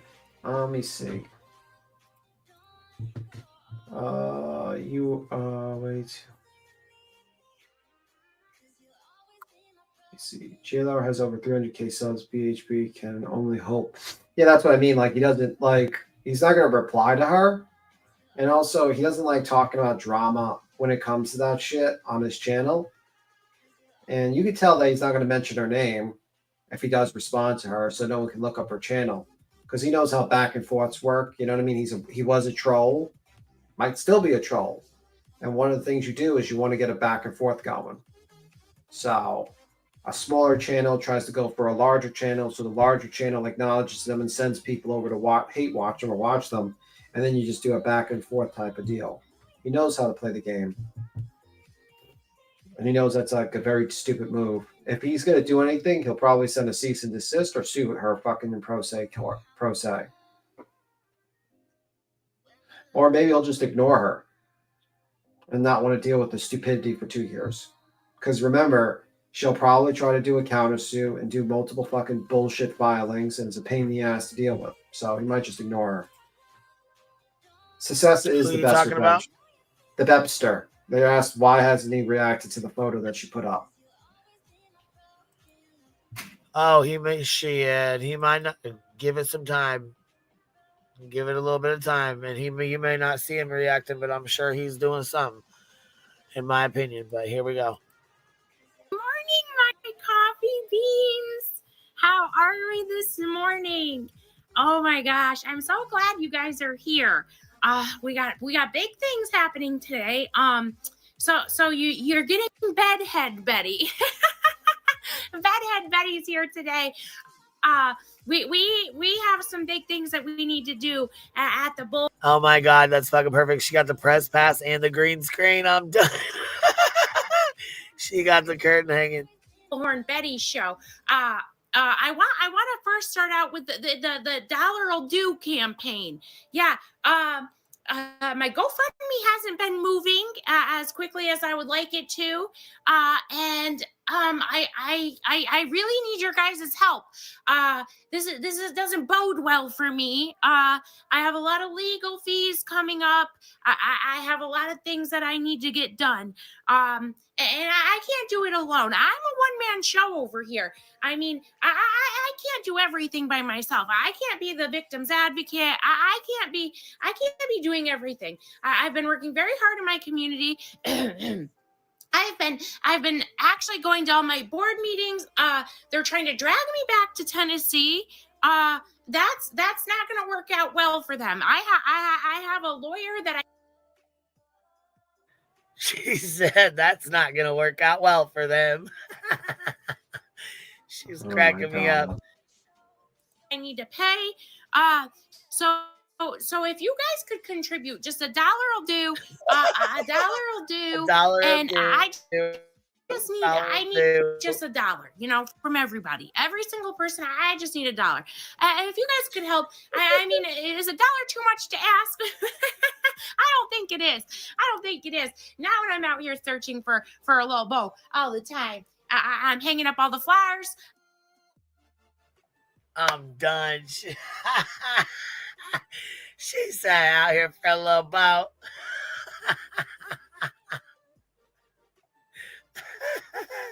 I'm doing the work I'm supposed to do. From the East Coast to the West Coast, the Bullhorn Betty channel is with you. So I just need your guys' help for a little bit. So I haven't really been able to leave the house. My car is on the fritz again, so I'm gonna need money to repair it. I got my camera gear all ready to go for when we go back. Sumner County is gonna hear me. They're gonna hear me. They're going to know exactly what hit them. I mean, a little 5-foot blonde thing, 135 pounds, they're going to see me. They're going to hear me. They're going to hear me coming. They're not going to miss it. That's for sure. I can promise you that. So if anybody feels, like blessing Bullhorn Betty, I would appreciate it. Oh, you do? Oh, God, it's a mess. It's Bedhead Betty today. Sometimes you get Machete Betty. Sometimes you get Paralegal Betty. Sometimes you get Bedhead Betty. Sometimes you get, Sumner County. I might go to jail Betty.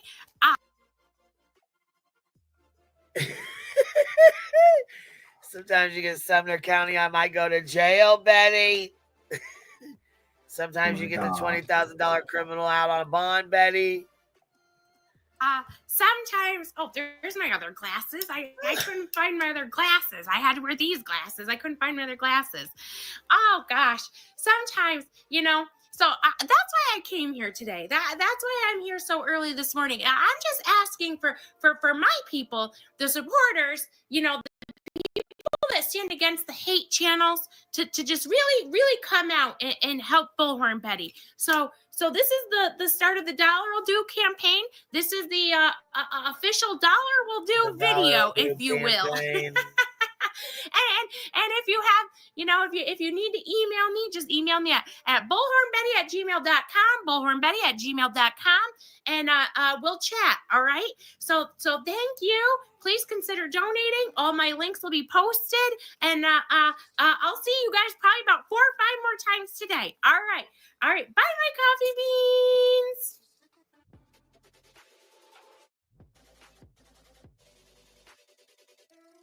That was pretty good. That was pretty good.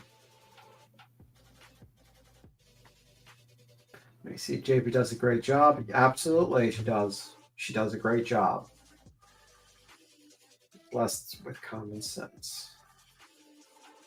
But who is JP? JP is a content creator that does impersonations of some people. She used to do Laura. She did really good Laura, but Laura's irrelevant, so she had to kind of retire the Laura stuff.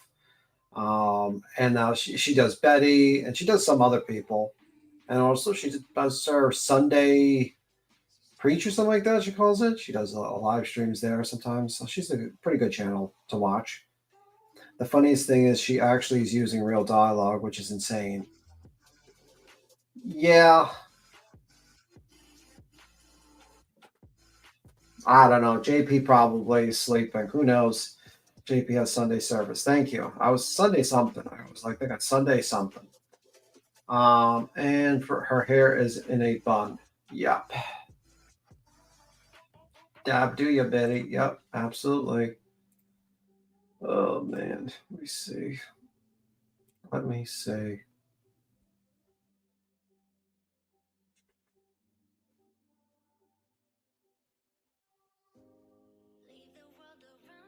Let me see.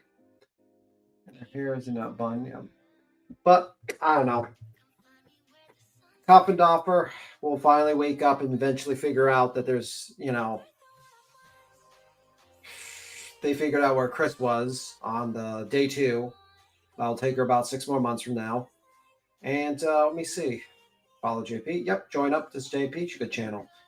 And Brittany will eventually wake up to realize she's fucked. Right? Yep. Anyway, Queen, I got to skedaddle. I got to get up early. I'll see you, Queen. All right, baby. We'll see. I appreciate you hanging out. No problem. You have a good one, Queen. Bye. You too. We'll talk to you later. All right, y'all. Listen, this is after dark. That's it. We're doing, hold on. Let me get Nola and Dukin.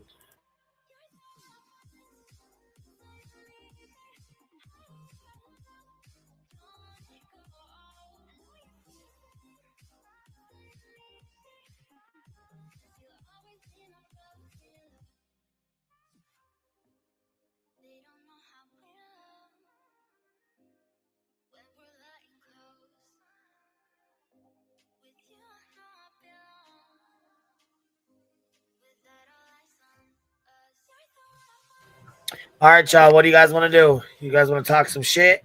You guys want to go watch some stuff? What y'all want to do? Bye, B-Thug. It's time for us to get wild without you on here. You better take your little self to bed. What's our poll say? We're going to get in trouble tonight. I can just feel it in my bones. B-Tim went to bed early, and I can feel it in my bone. Katie K, what you laughing at? What you laughing at, Biddy? Because you know what? Listen, B-Thug. We're going to shake some shit up a little bit. You know what else we were supposed to do? We were supposed to be listening to Julie's interview, wasn't we? Let me go find her live stream real quick, and we're going to play it. Or the one from us. Uh-oh, in a pinch. Check you out. Look at this, in a pinch. I'm cracking up.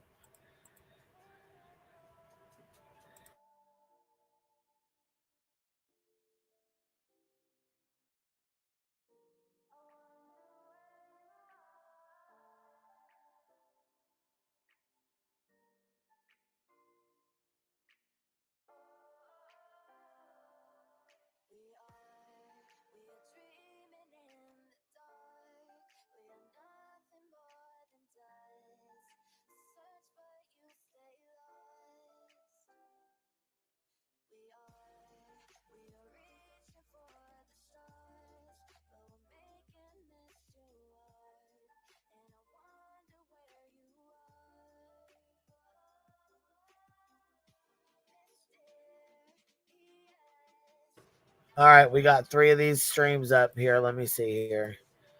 We got to figure out which one is hers, which one she came on to, because she came on here and then she started acting all weird when she said Terry Lynn was messaging her.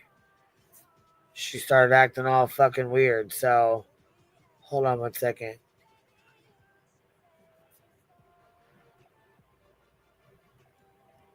Oh, did she? Okay, hold on. Let me go grab the link then. I didn't realize she did that. Let's check y'all out. Go ahead, girl.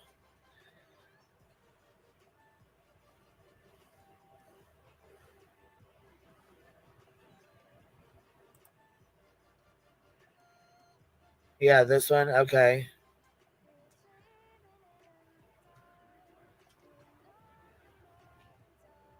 Oh, wow, that's an interview. You know what? We'll go over that too. Look, check you out. Girl, look. Miss Flutter. You did so good. Look at you, girl. We got a whole little interview. We got a whole interview to go through. My goodness.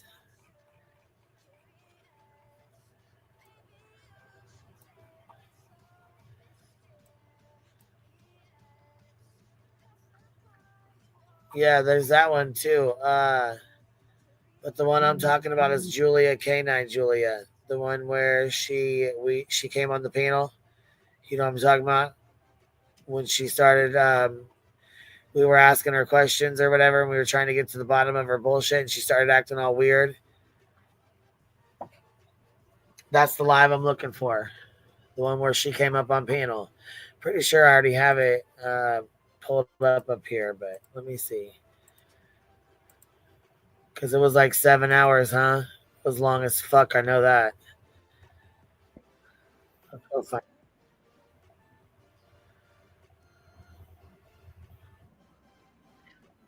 Yep, found her.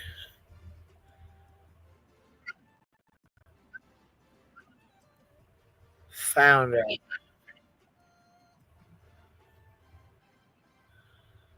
Okay. Damn, she was up here for a minute. We ain't gonna be able to watch all this because she was up here for a long time.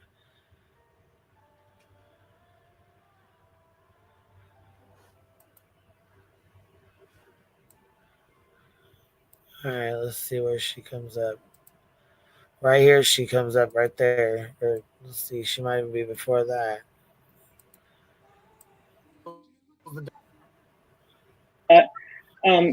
So yeah, I just wanted to talk about. That's how I met him initially. Was the Border Patrol police up? I can't even.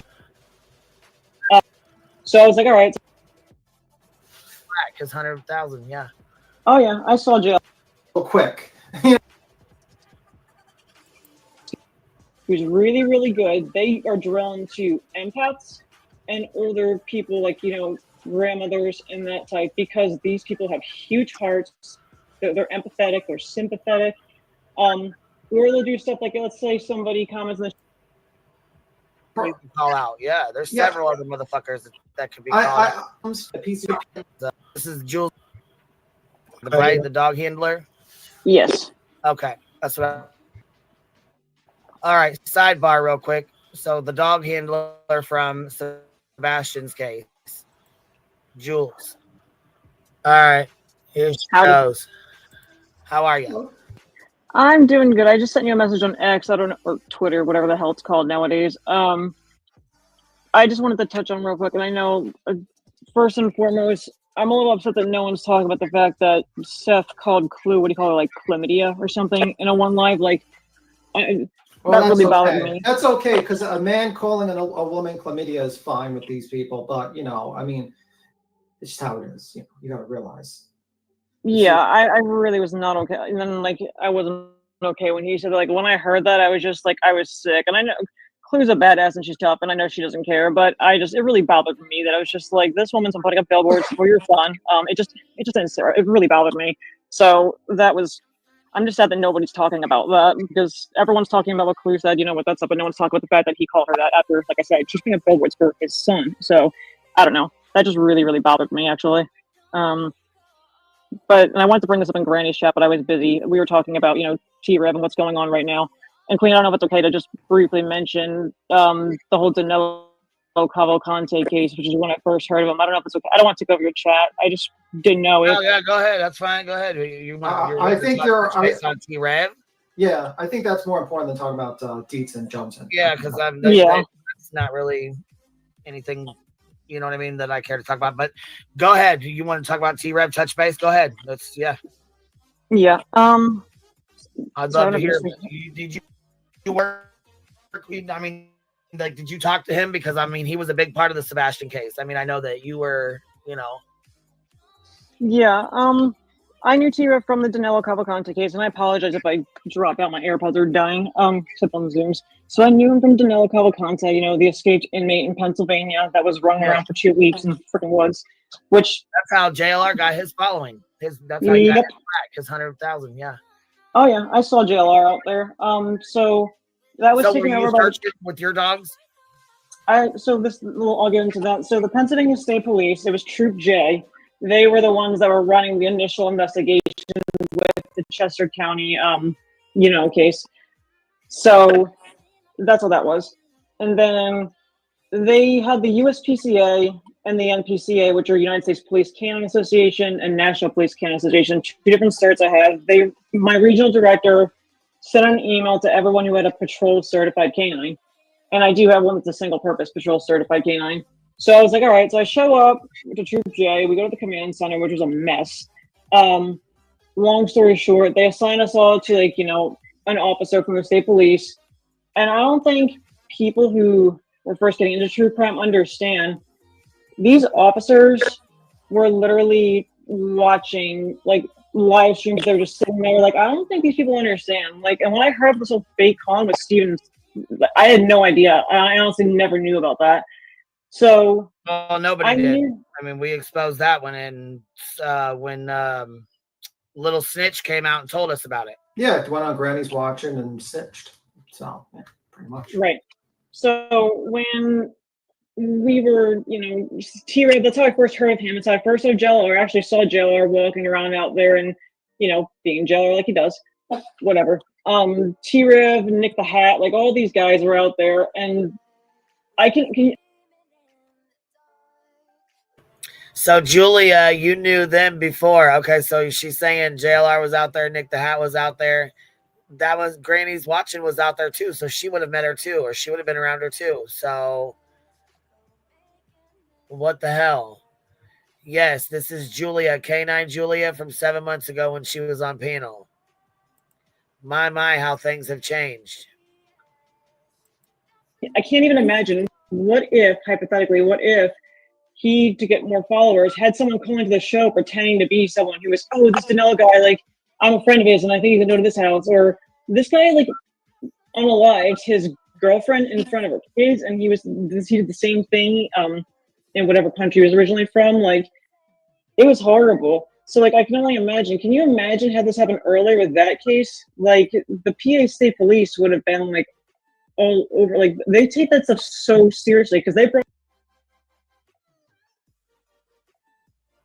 What's up, Voices? What you doing? Oh, this lying LARPing bitch. I was laying in bed listening to this. I was laying in bed listening to this. And I got my fat ass up and come out here, threw a bra on, put a shirt on, didn't know. You shouldn't even pop the bra on. You should have just popped your robe on and been like, hey, I wasn't sure. This. Good Lord, dude. This is how things have changed, huh? Oh my God, this bitch is lying. Lying, little LARPing LARPer. And she knew it. And she fucking knew it the whole time. Yes, and when you called that guy, she was pissed. She was like, we were like, what the fuck's going on? She knew it was bullshit.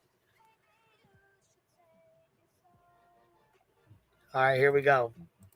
Brought in BORTAC, which is, the Border Patrol police officers. They brought in everybody. So yeah, I just wanted to talk about that and how I hope people understand the repercussions of staging things like fake freaking call-ins and stuff like that. So yeah, I just wanted to talk about it. That's how I met him initially, was through finding him on Twitter and that stuff. And then like he followed me and I followed him, and I was just, I'm curious. I'm like, who is this person? And that's how I found out who JLR was. But yeah, I've been really bothered by what I've been hearing the past few days.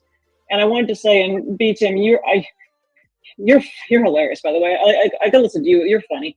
But you were being really kind, in Granny's chat. And one thing I wanted to say to that Andrea lady was, when you have something, we learned this in Army ATO school, which is the anti-terrorism school. When you have somebody who's a master manipulator, who's really, really good, they are drawn to empaths and older people like, grandmothers and that type, because these people have huge hearts. They're empathetic, they're sympathetic. Or they'll do stuff like, let's say somebody comments in the chat like, oh, my dog just like got diagnosed with cancer or whatnot. The master manipulator will say something like, oh, I'm so sorry. Like, let's say a prayer for you right quick, right here. Then they'll pray. Or they'll say, hey, everybody in the chat, let's show some love for da-da-da-da to make that person feel good and uplift them. And then they may turn around and be like, oh, thank you so much. They feel special. I think Granny even mentioned that too, like they feel special. So, I mean, I am really disappointed in what his actions have been the past, God, Well, he's been doing this since 2021, where he faked blood cancer, so he didn't have to pay back his bill for a diss track that he was paid for. Yeah, I didn't even know about the cancer, to be honest. The first time I heard about that. Well, that was his second time he claimed he had cancer in 2021. I think there might have been a third time. I don't know. I'll have to confirm that. Yeah. I don't know, people in your chat are confused what we're talking about. I'm just talking about how I found out who T-Rev was through Danilo. And initially I thought he was really cool. And what I've been seeing the past few days, it's horrible. So that's my point. My point is just people don't understand the repercussions of people calling into shows, especially faking stuff. Because again, what if like the PAC police got wind of like, oh, I was watching a YouTube live stream and this YouTuber said the guy who's housing this dangerous person is like blah, blah, blah. Then your resources are driving to that location. You're taking away from like dude, reached the perimeter so many times. Like it was bad. It was so bad. And by the time we got there and BORTAC got there, he had the rifle. And they were saying, oh, your dog can't apprehend. I'm like, well, what's the point of having a patrol dog if my dog can't apprehend? Oh, he's got a bark and hold. It's like, I'm sorry, but if like my dog finds him, I mean, if he runs up to an inmate and he's barking to alert his location, the inmate has a pew-pew, what do you think he's gonna do? So that was not relevant to this. But anyway, thank you for letting me come up, Queen. I just wanted to talk a bit about, I hope people understand the repercussions of these fake calls to shows and stuff like that. So, well, according to him, wait, I have a question for you, Jules, since you're up here. Mm-hmm. Is there a specific reason that you had a conversation with someone about the possibility of planting evidence at my house or Chris Proudfoot's house in this Sebastian case? Or is it just something that, was it something someone said, or is it something that you were just worried about?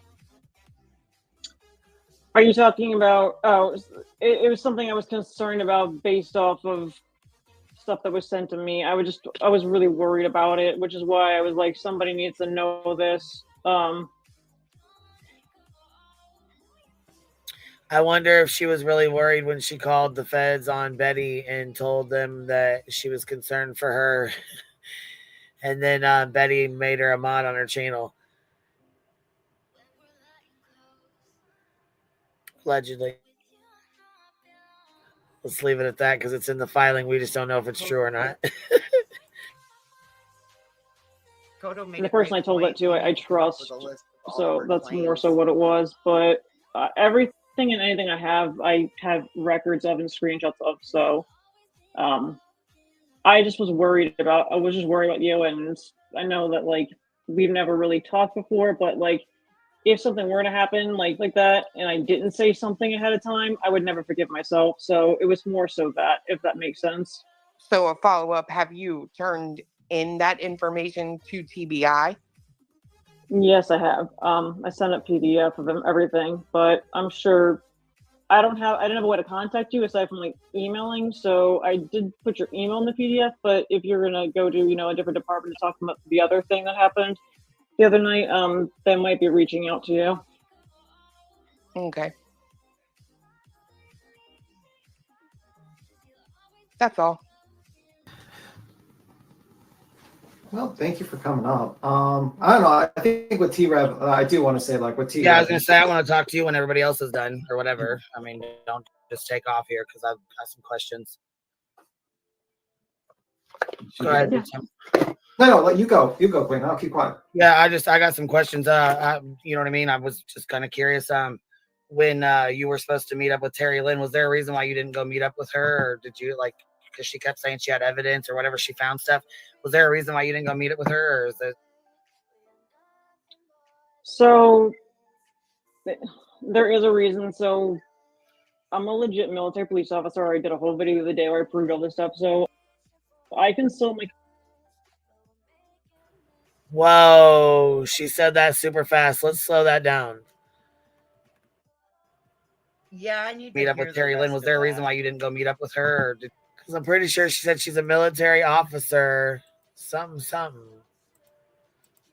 She said I'm a legit military kept- police officer. Yeah, she did. Saying she had evidence or whatever, she found stuff. Was there a reason why you didn't go meet up with her, or is it? So there is a reason. So I'm a legit military police officer. I did a whole video the day where I proved all this stuff. So I consult my commanding officer for a lot of stuff. So he's my mentor. So I reached out to him. I told him, like, hey, here's what's going on. And when he said, Julia, listen to me, he's like, this is a national case. If somebody's claiming to have found something before you even get to the state of Tennessee, you got to be really careful about that. And why wouldn't law enforcement want something? It was that whole deal. What? She's legit military officer. A legit military police officer was her claim. My gosh. I've never. What do you think? I've known a lot of military police officers. Supported 2 through roughly 9 deployments between 2 military police officers with the 484th.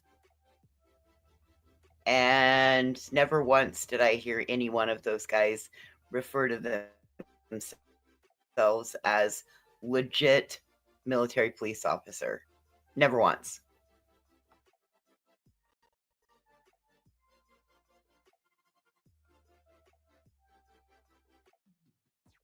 She says something about her commanding officer in there too.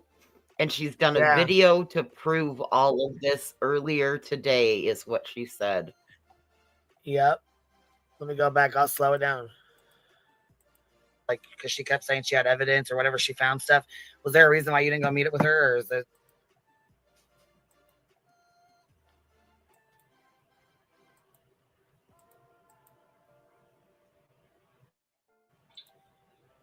So there is a reason. So I'm a legit military police officer. I did a whole video the day where I proved all this stuff. So I consult my commanding officer for a lot of stuff. So he's my mentor. So I reached out to him. I told him, like, hey, here's what's going on. And when he said, Julia, listen to me, he's like, this is a national case. if somebody's claiming to have found something before you even get to the state of Tennessee, you got to be really careful about that. And why wouldn't law enforcement want something? It was that whole deal. Yeah, so there we go.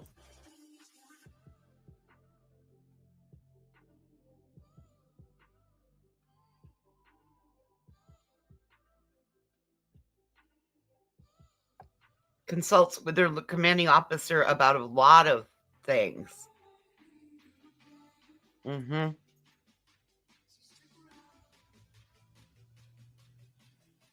Dude, there ain't enough Scooby snacks in my fucking box of Scooby snacks, and I'm legit eating fucking Scooby snacks over here.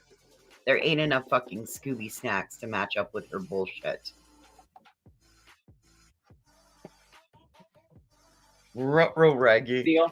So I was like, well, what do I do? And he's like, just back away and only talk to the departments, Tennessee government agents and the sheriff's department. He's like, only deal with them. He's like, don't trust anybody you cannot 100%, validate or have confidence in. Just do you. And he said, and also back away from being personal with both the families and everyone they're affiliated with, because that's a dangerous game in and of itself. So that's why, more so than anything else, But yet, I got here bad vibes. you are. Here you are. Are you talking now, or is that you on the video? That's on the video. I'm so sorry. I've got that No, it's horrible okay. tone. I was trying to stop it if it was you talking now. I didn't want to be rude. Okay, here we go. Here you are. You didn't even fucking listen to your commanding officer. What the fuck is wrong with you, woman? You and I, lady. Oh, no. This is a fake fucking LARPer right here. I will get I'm not. I'm voices, please. Well, I will say, Chris did say he spoke to the cops and the police department, and he did say that she was legit. Well, you know what? Law enforcement can say she's legit and then look further into her. And you notice she ain't working with fucking law enforcement, is she? Not at all. That's not true. But well, then what are you doing on YouTube? Because guaranteed, lady, somebody's recording all of this, going to bring all of your credibility into question. That's okay. I mean, well, no, it's not, because that shows you don't give a shit about victims. You are here for your own self-serving purpose. You're a fucking tampon. No, yes, I'm not. You are. Okay. You are. Well. Okay, you done? Are you done? Yes, ma'am. Sorry. That's all right. I would like to have a conversation with her. The chat's telling you to chill out and stop or take a break. Yeah, like the name calling is not necessary, and asking questions would be probably about, because name calling is not going to get anywhere, and that's not a good way to get information and have a conversation with this person. So please no more name calling. Sorry about that, by the way. I'm so sorry that I put you in that position, Queen. Yeah. So, anyhow, are you? Are you still planning on staying involved in Sebastian's case? Or are you done? Or because the drama is like overwhelming. Is that obviously there's, you know what I'm saying? You deal with a lot of, Are you still working Sebastian's case or no? Is that something? If I'm getting tips to do, right? Honestly, I'm going back to Pennsylvania because on the 9th I have to give a victim impact statement in court for somebody. So I do have to take care of things back in Pennsylvania. But the TBI officers who I've been working with, and I posted a search report in my one video of a legit search that I've been doing with Gator. I have a couple of them, but I want to keep helping. And I talked to TBI and said, hey, I'm here if you are, like, not here physically in a bit, but I'm willing to help and I'm willing to come back, but there's only so much I can do as a handler, especially if tracks go cold, unless, and I hate saying this, we're looking for a cadaver. That's totally different. So I'll come back for a cadaver, and I hate saying that. I hope that makes sense. I still want to help because my heart goes out to the families. I've apologized several times for being so biased in the beginning. I came into this, I fell for the whole My son's missing. And I came into it with the heart, not my brain, like I should have done. And I've apologized for that time. I've apologized to Chris personally. I apologize to Truth Not Feelings for saying he was Chris Profit, because he's not Chris Profit. They're two totally different people. I'm willing to admit when I'm wrong, but I'm very passionate about my canines. I'm very passionate about doing the right thing. I love helping people. That's just always who I've been. When I was deployed, I got put into situations where, I wasn't entirely happy with the decisions I made. And, I came home and I went to do right in a positive way. And this is what I do. So the bittersweet truth said nobody has seen you in Tennessee. Are you in Tennessee, or was you? Because nobody's seen you there. I were, but I was, but I literally don't, I never live stream my searches, but I have sent search reports, and I talked about this. So were you in Tennessee? Yes or no? Yes. Yes, you were. Okay, that's what I thought. Okay. I thought you were, because I'm just curious. Go ahead. You can. I don't want to get sidetracked. Go ahead. No. And if X is the best way to chat with you, I can literally send you a copy of my search report that I did. I know I sent it to Trish from Web Sleuths, so she could see it, because they literally verified the crap out of me to make sure I was legit. That's what now she did tell me she verified you guys, and then Chris that they verified you, and then Chris came on panel and he did say that he asked the police department, because you kept saying you wanted to go in and check their medicine cabinet. I don't know for what. I'm not sure. I'm gonna ask you that next, but something about you wanted to go in and check their medicine cabinet. You wanted to search their apartment or their house, their house part by part, and their medicine cabinet was a specific spot. So anyhow, he said he asked about you, and they said yes, that you were legit with your credentials. Mm-hmm. What was the medicine cabinet? Why'd you want to check that? So, because Gator's certified to find narcotics, and again, this is because I was biased in the beginning. I said, well, Gator's certified in narcotics. You can find pharmaceuticals. If they're planning on Sebastian coming home, maybe his medicine will still be there. So if Gator goes into the house and he tracks to a cabinet and there's medicine in there, and then he indicates, and it sounds really stupid saying it out loud, but it was more so than that than anything else. It wasn't because I was trying to prove, And look at the bottom. It says nobody has seen you in Tennessee. But listen to the load of shit she's saying. She just wanted her dog to go look in the house in case Sebastian came back home.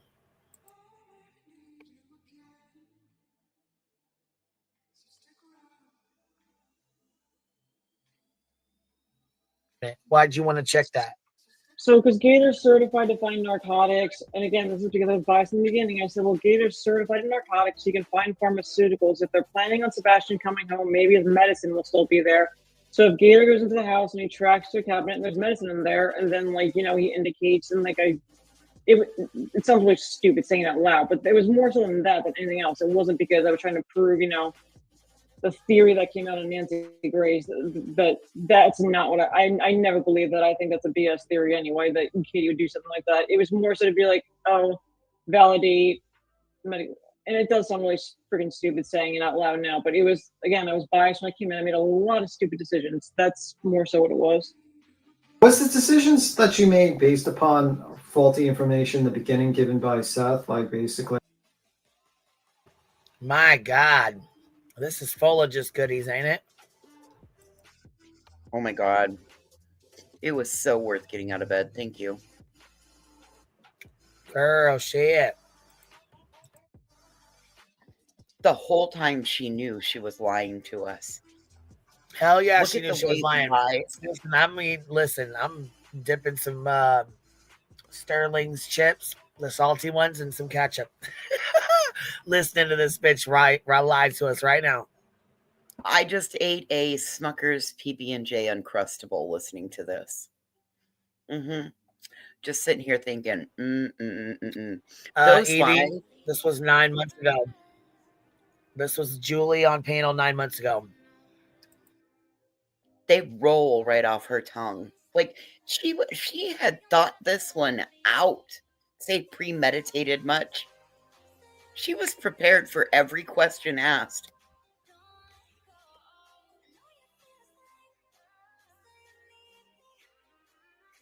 Oh, hell yeah, she was.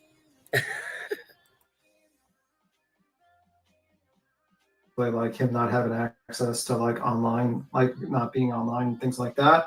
Or was it just based upon based upon like maybe like you heard about the belting incident or something like that? What was the bias based on initially?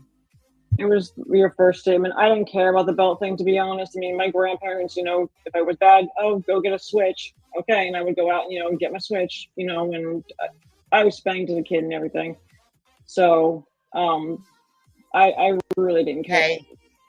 Everyone's entitled to their own opinion on where that falls, but that didn't bother me because, I was spanked as a kid. So that didn't bother me. What initially made you think like, okay, Chris has something to do with it, or some like what was the initial thing that like kind of made you kind of biased towards that situation?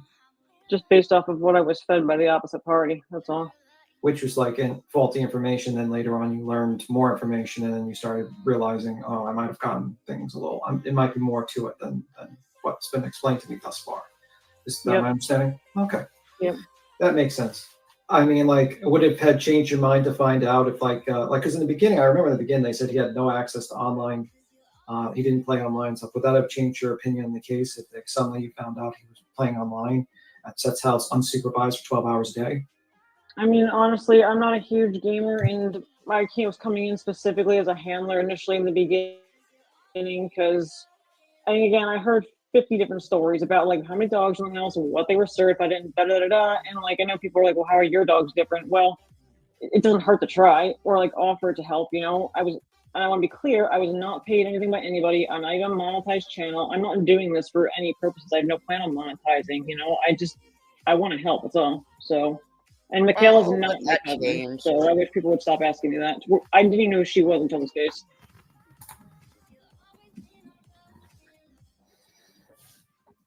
Michaela, meaning the boyfriend. People believe that you were the cousin of the person dating T-Rev.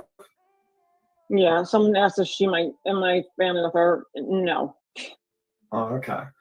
Yeah, okay. I didn't even hear about that rumor, to be completely honest with you. I have a ton of questions now. Me personally.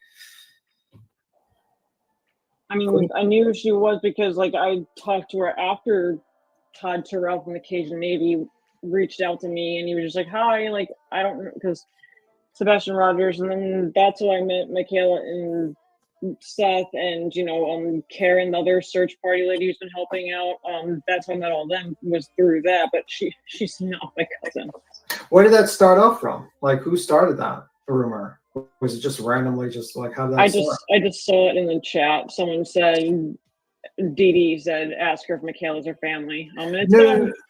No, I'm saying, where did that rumor initiate from? Because that initiated from, like, when did that start? Like, when did people start thinking you were her cousin?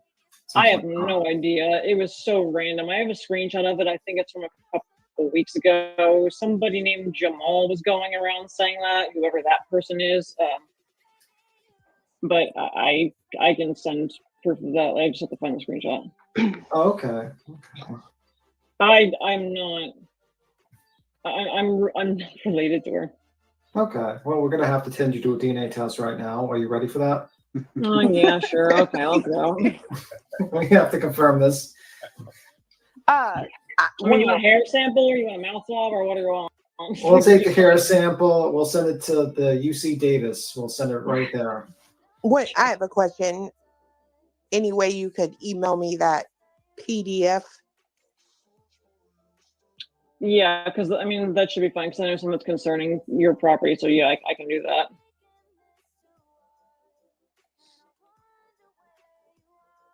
Is it the email I tried to email last night? Is it the right one? You said last night? No, I didn't send you the PDF. I sent you something else as an email either last night or before. I'm not sure which one it was.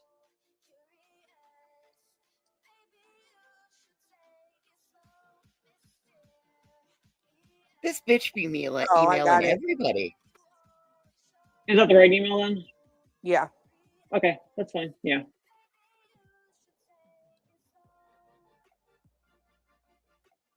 I don't know if Queen Bee or Tim or anybody had another question for me or anything. I apologize, Queen, for, I do apologize for being biased and everything. So,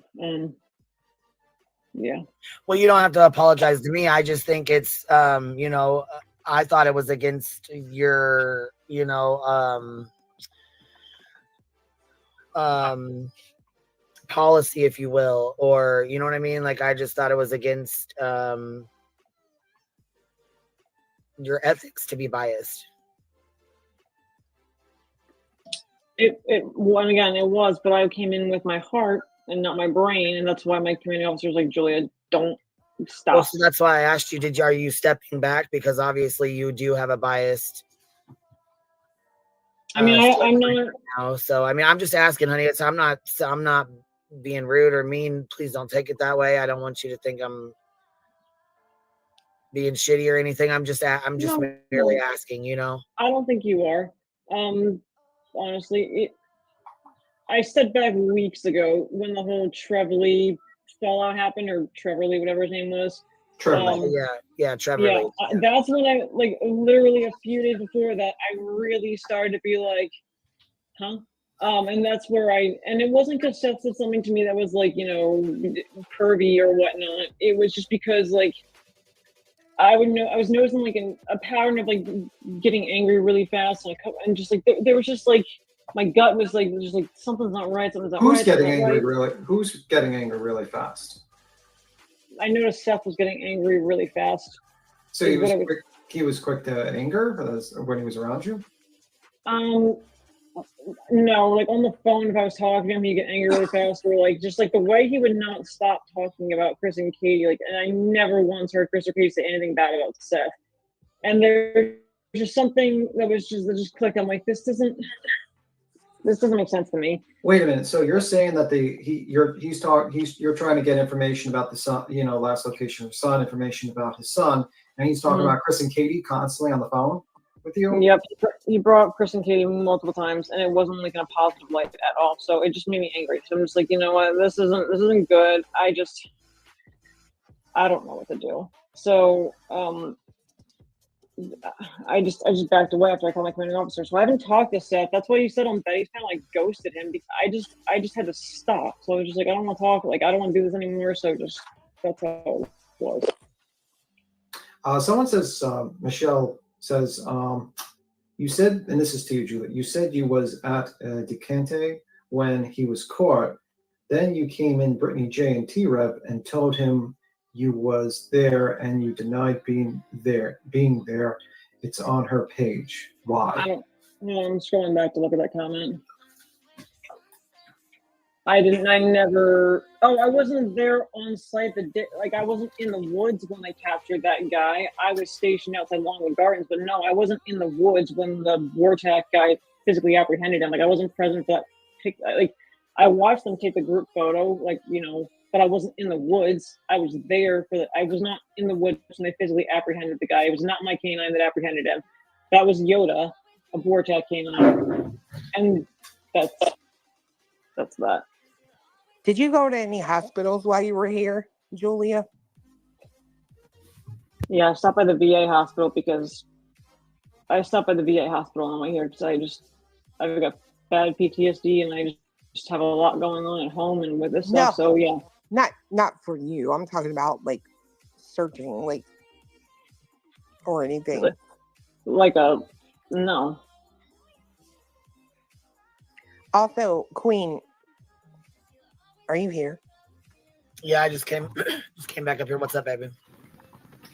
I looked somebody in the back. Oh shit. Okay, here, hold on, baby. It's him too. You already know this. What's up? What's up? What's up, everybody? What's happening, man? Hello, Queen. Hello, Clue. Hey, Hello. Tim. Hello. Julie's voice of the voiceless. Up here being rambunctious this morning. I see voices. Okay, listen, No, I'll say owe one you thing. an apology, but here's what I'm going to say. I'm on the phone with my dog handler. He has been listening to all of this, and here's the biggest assessment about all of this, Julia. I'm sorry for the way I came at you, and I'm sorry for the disrespect that I gave towards Queen and her panel. What I'm not sorry about is what I'm about to say to you. Lady, you come in with this, and what you did by not following your own protocols, that's the harm of this. You might be legitimate, but because of what you've done, by getting involved and going outside of your scope and not following your code of conduct, letting your heart lead you. That's what makes you dangerous, in my opinion. That's why I have the biggest problem with you. And I'm sorry you feel that way. And I'm sorry if I don't know what else to say. I don't. There's The nothing else I only can do thing you beyond. can do is don't do this going forward, ma'am. If you want to do that, stay off social media. Yeah, but I get it, but let's like calm it down a bit, voices. Just gotta calm it down. You know what I mean? How you doing, Truth? Did you have a question, by the way, Truth? Well, first of all, B Tim, you're a good one, bro. You're able to sit up on this panel just about every time I come in here with so much estrogen. I don't know how you do it. Well, Listen, I have a question. I was listening in the chat, Julia. You said that United Cajun Navy had gotten in touch with you, or I'm sorry, not United Cajun Navy. Michaela, that's how you had got to know or met Michaela, whatever. I was under the impression, and I might be wrong, someone could correct me, that she didn't get involved in the case or helping Seth till way later in the case. Am I wrong about that? And I'm not saying you're wrong. I'm saying that my understanding was that she wasn't around until after, I think, the first vigil. So was she around in the very beginning when you came in? When was the first vigil day? Because I can go to my Instagram and pull up the first Instagram message I ever got. Yeah, it's not a trick question by any means. I just had never heard of her being involved that early, right? And I could be the one that's wrong. You feel what I'm saying? And maybe the panel can help me.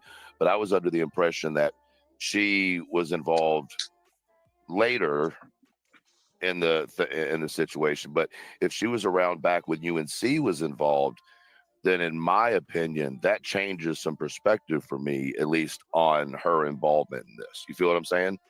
Yeah, I see. When was the first vigil? Because I have to go back my messages and look.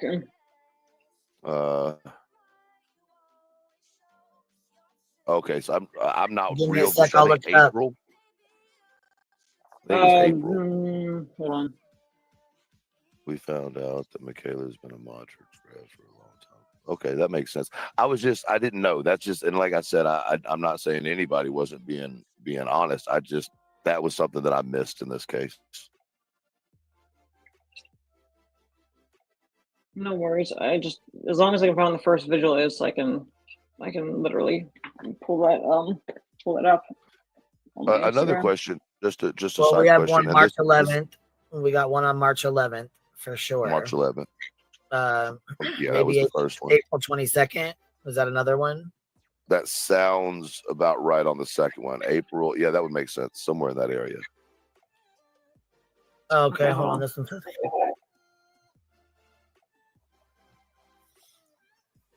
Let's see. Yeah. April 18th at 1:56 in the morning. April, okay, I'm so sorry, we have what? April 6th as April 6th as they were outside the rudder. So this one says the prayer vigil was held on Saturday, April 6th, outside the rudder where the vigil organizers have been keeping track in sacks of flyers. So there you go. So they April 6th contacted you the day of the second vigil. April 18th at 1:56 in the April morning. Okay, so it'd be about a week and a half afterwards. Okay. And I'm going to regurgitate Clue's question again because I think it's a very important question, and I just personally kind of encourage you to maybe think about the answer because I think that you're probably trying to be as truthful as you can. But did you go to any other hospital while you were in Nashville? There's a very good reason for that question. No. I took my dogs. I took Gator to a vet hospital because, to get him his Lyme and lepto vaccinations. And I went to a VA hospital in Nashville. But that's it. Did you take the dogs to the VA hospital? No, they stayed with my cousin, who is not Michaela, my male cousin, Gotcha. who lives in Tennessee when I was there. Truth, my brother from another mother. What's up, Clue? Let's see here. How can I say this?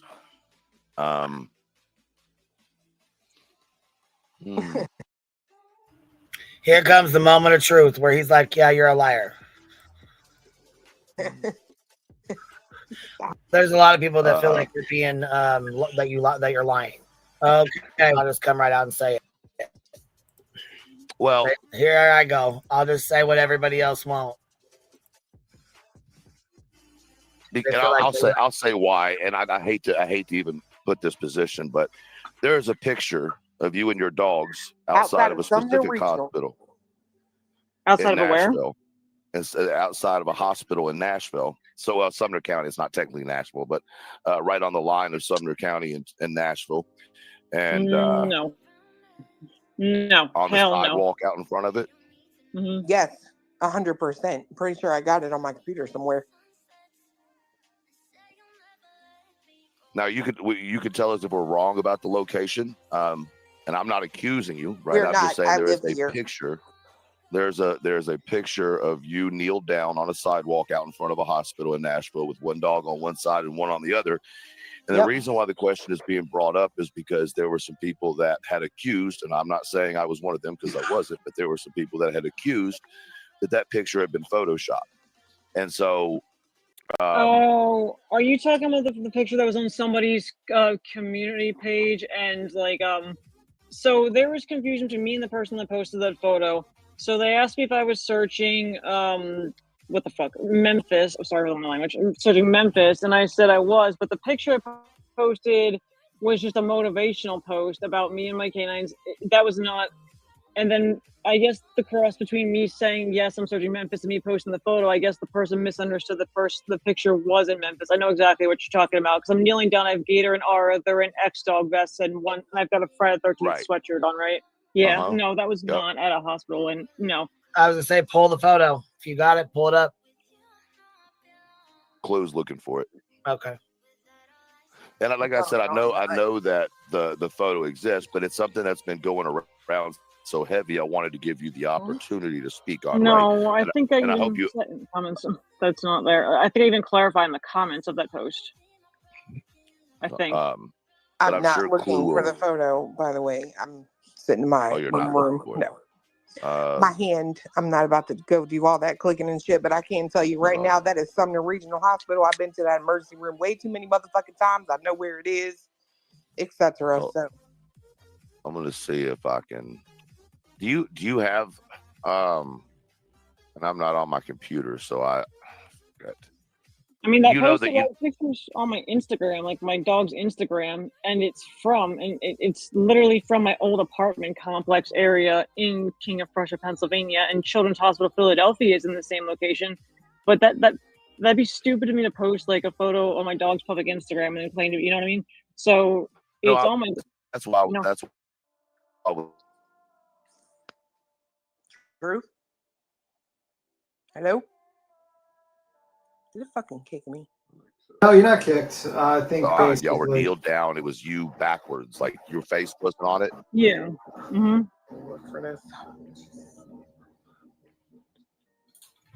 That's the one I'm talking about. Like I said, I'd much rather you have the opportunity to clear it up. You feel what I'm saying? Than to, have that continue to be out there if it's untrue. That's my position on it. It's not about calling you out or anything like that. It's just, a lot of people ask a lot of questions behind the scenes, but then they don't, they don't ask. Yeah, I know the photo you're talking about. I can actually send it to Queen Bee. Queen, can I send it to you on X real fast? I know the photo he's talking about, and I can explain the photo. And yeah, if you want me to, I can send it to you. I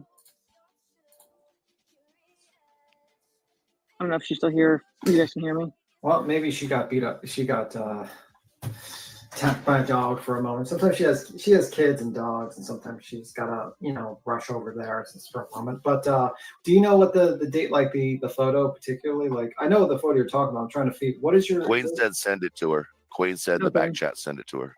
Okay, so pull the photo. Okay, yeah, so just send it to her and she'll pull it up. Where do I send it? Or maybe I can send the direct Instagram post if that's easier. I'm looking for the photo right now. And truth, I know I appreciate but yeah, I appreciate what you're saying. I know I didn't think you were. I appreciate you giving me a chance to. Okay, here's the photo. Yeah, that's not in. Okay, can I send photos in back chat? How does it work? Let me see. Okay. No, you have to email it to Queen Bee. Okay. Yeah, I'll put my or I'll put my email in the back. We can pull it right now. Okay. Give me a second.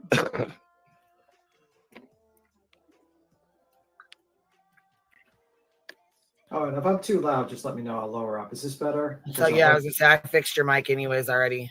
Oh, okay. So it's better now? Yeah. Good? Okay, good. Sorry about that, guys, if I was too loud. Damn it, beats him. Hey, guys, I have my a legitimate dog handler on the phone. This is his message for Jules. Go ahead, Dosi. It's really not for Jules. It's for the entire community that when we get on these social platforms and bring up and cause and stir up drama for the family and for the agencies, this is why agencies don't associate and push outside handlers to or seek outside help, is because they're concerned about the social media drama, and it just discredits every one of us that are legitimate resources outside of law enforcement. So the fact that this is even going on is sad, because it just discredits all of the people that really are out there trying to do good. And Jules, if that's what you're doing, I really don't know. I'm not. I don't do social media. We have a very respected company, and it's sad to see this continually happening, because it just hinders everything that's positive for cases. That's all I had to say. Thank you.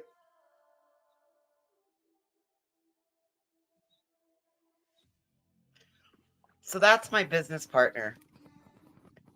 That was how I knew. Okay, Queen, I'm your on this too now. Okay. That was how I knew that what she was saying. All right. It's on the way. All right, I got it. I got my email pulled up, so give me 1 sec. Sammy, thank you for becoming a new member. I'll do this real fast while we're here. Butterfly, thank you for becoming a new member. And guys, please don't spam the chat. If you have a question or you want to ask something, I will try to get to it, or put like a star or something next to it. You don't have to. Or add it me or Queen or something like that. Yeah. Or somebody up here on the panel, they'll catch it. You know, voices. Just that one of us on the panel will read it out.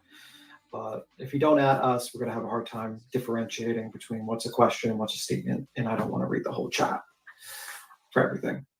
So, Queen, is it okay if I put this whole actors thing to bed real fast? Because like it's getting insane. Yeah, I'm not sure what it is, but yeah. It's about my film production company. So the films I make are nonprofit films, and like if you look at the descriptions for each movie, like one's called Snowfall. It's about a female veteran with PTSD. Yeah, I kiss my significant other in the trailer for the movie. Guess what? I'm an adult. Like I kiss him. Second, there's another movie called Broken Walls. It's about a drill sergeant with PTSD. Yes, I was in a Friday the 13th movie. It was not my film. It was a film for somebody else. They originally brought me on as a consultant because I was stationed out of Fort Lewis. They filmed the movie in Washington State. I saw it online. I was interested because I was like, oh, that'd be kind of cool to be a consultant. I've never done that before. I know a lot. And then they said, you know what? You're really good. Why don't you just be a cop on the movie? That's how I met my significant other. I made no money off that film. I only played the cop. And actually, when the film producers put out the GoFundMe for the project and the Kickstarter, whatever it was, they only paid for the production cost. Anything after that was literally donated to the Shriners Children's Hospital, and it's all over their social media. So I just wanted to mention that real fast. Like, that's all it is. Why do people give a fuck? I don't know. People brought it up and said that I'm an actress and whatnot. Like, they're nonprofit films. That's the only reason why I brought it up. I've never once heard that. Sorry, I've Never Well, once heard that. The reason why people give a fuck is because, you know, and I've told Julie this, so this isn't a surprise to her either, is because this is a case that without fail will end up in some type or multiple documentaries or, you know, video type movies. And I think that when that came out, that it really took people sideways. And then at the time, the behavior that she spoke about today and on her panels was suspicious, right? For especially anybody who was sitting in the middle of the road looking at both sides. So that's why it came up. That's why it became a problem. I think that she's addressed it multiple times, but you can't fault the people for saying this doesn't look right, you know? By the way, that's where that was the issue. By the way, Truth, someone has a question for you, Truth. Says, can we be told why it matters if she was in front of a hospital? That was for sure. Because there were so many people that were questioning whether she was in Tennessee, okay, including myself. I have questioned her directly, have I not, Julie?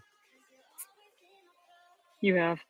Okay, so when we saw this picture, it was like, okay, this is a picture of what appears to be in Middle Tennessee.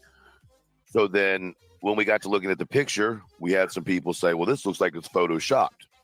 So I would much rather ask Julie directly. So when I'm in the comment or in the chat side, and I hear her say no to that question, it was like, oh shit, I don't want her to get herself in another situation because that picture's out there. You feel what I'm saying? Whether it was she forgot that she did, whether you feel what I'm saying. That's why I said, let me ask you a second time, just in case maybe you weren't thinking about it the first time, because that picture appears to be in Middle Tennessee, and if she didn't take a picture outside of a hospital. Or if she did take a picture outside of a hospital but said she didn't, that would not look right. That's the reason why it matters.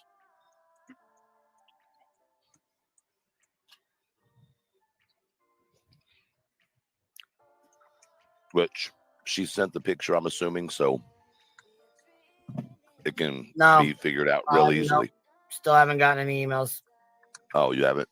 No. Okay. I thought I copied and pasted it to the Queen BOG888@gmail.com. Yeah, I didn't get. There's nothing here. So. Okay. Maybe is it because it's coming from my official @theCanonCaptain on a Gmail? Is that the problem? Because I emailed I've got any other ones that you sent. Any other email you've sent, I've gotten it. Any other message you've sent, I've gotten it. So okay, hold on. Odd, this one's not coming in. Here, I'll send it to you on X. Here you go. I just sent it there. Okay. And I can always send it to Truth if I need, because I've emailed him before and he can get emails from me. I just sent it to you. Yeah, it just came in.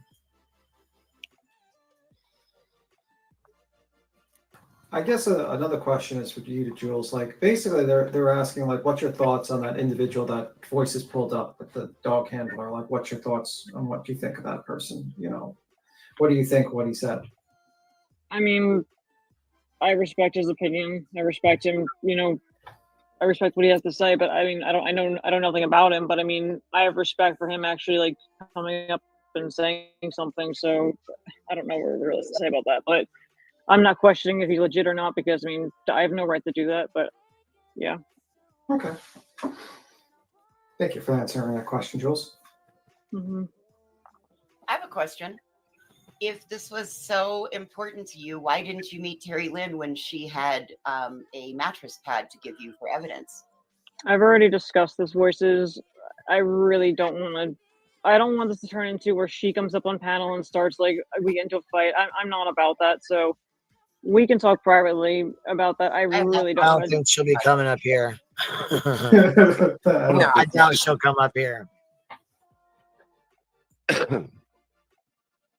But if you're military and this is what you do, why wouldn't you have gone to get that evidence to take it to law enforcement? That's because it was discovered 5 days before I even arrived in Tennessee, and I was told 3 different versions of either someone was bagging it and tagging it. I was told it was left there. I was also told somebody else had it. And to me, when I hear 3 different stories about evidence that was collected 5 days before you even get to the state, that's suspicious to me. Why don't you just admit it? You wouldn't have been able to take any fucking evidence, even if you did find anything, because all of your credibility would be called into question because of all the fuck shit that you've stirred around here. Have a great fucking day. This bitch is a fucking phony and fraud.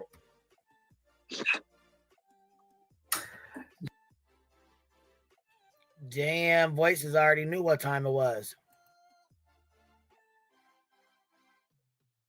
You have a good one, Voices. I'm telling you, Dosey. Okay, well, okay. Dosey was I guess someone else has when a she question? started talking, I muted and I let doing what he does. This was all bullshit on what she pulled. All of it.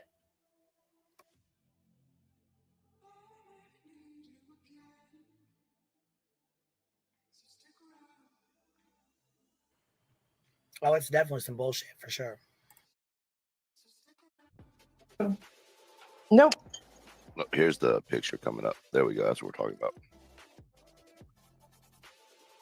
I just yeah. really want that PDF, especially because I don't care what you do with your dogs. Like I don't care about all that. But what I do care about is if someone is literally insinuating that there could be evidence planted on the property of our house, that's bullshit, quite honestly. And it almost pisses me off that you went to someone else with this information instead of myself.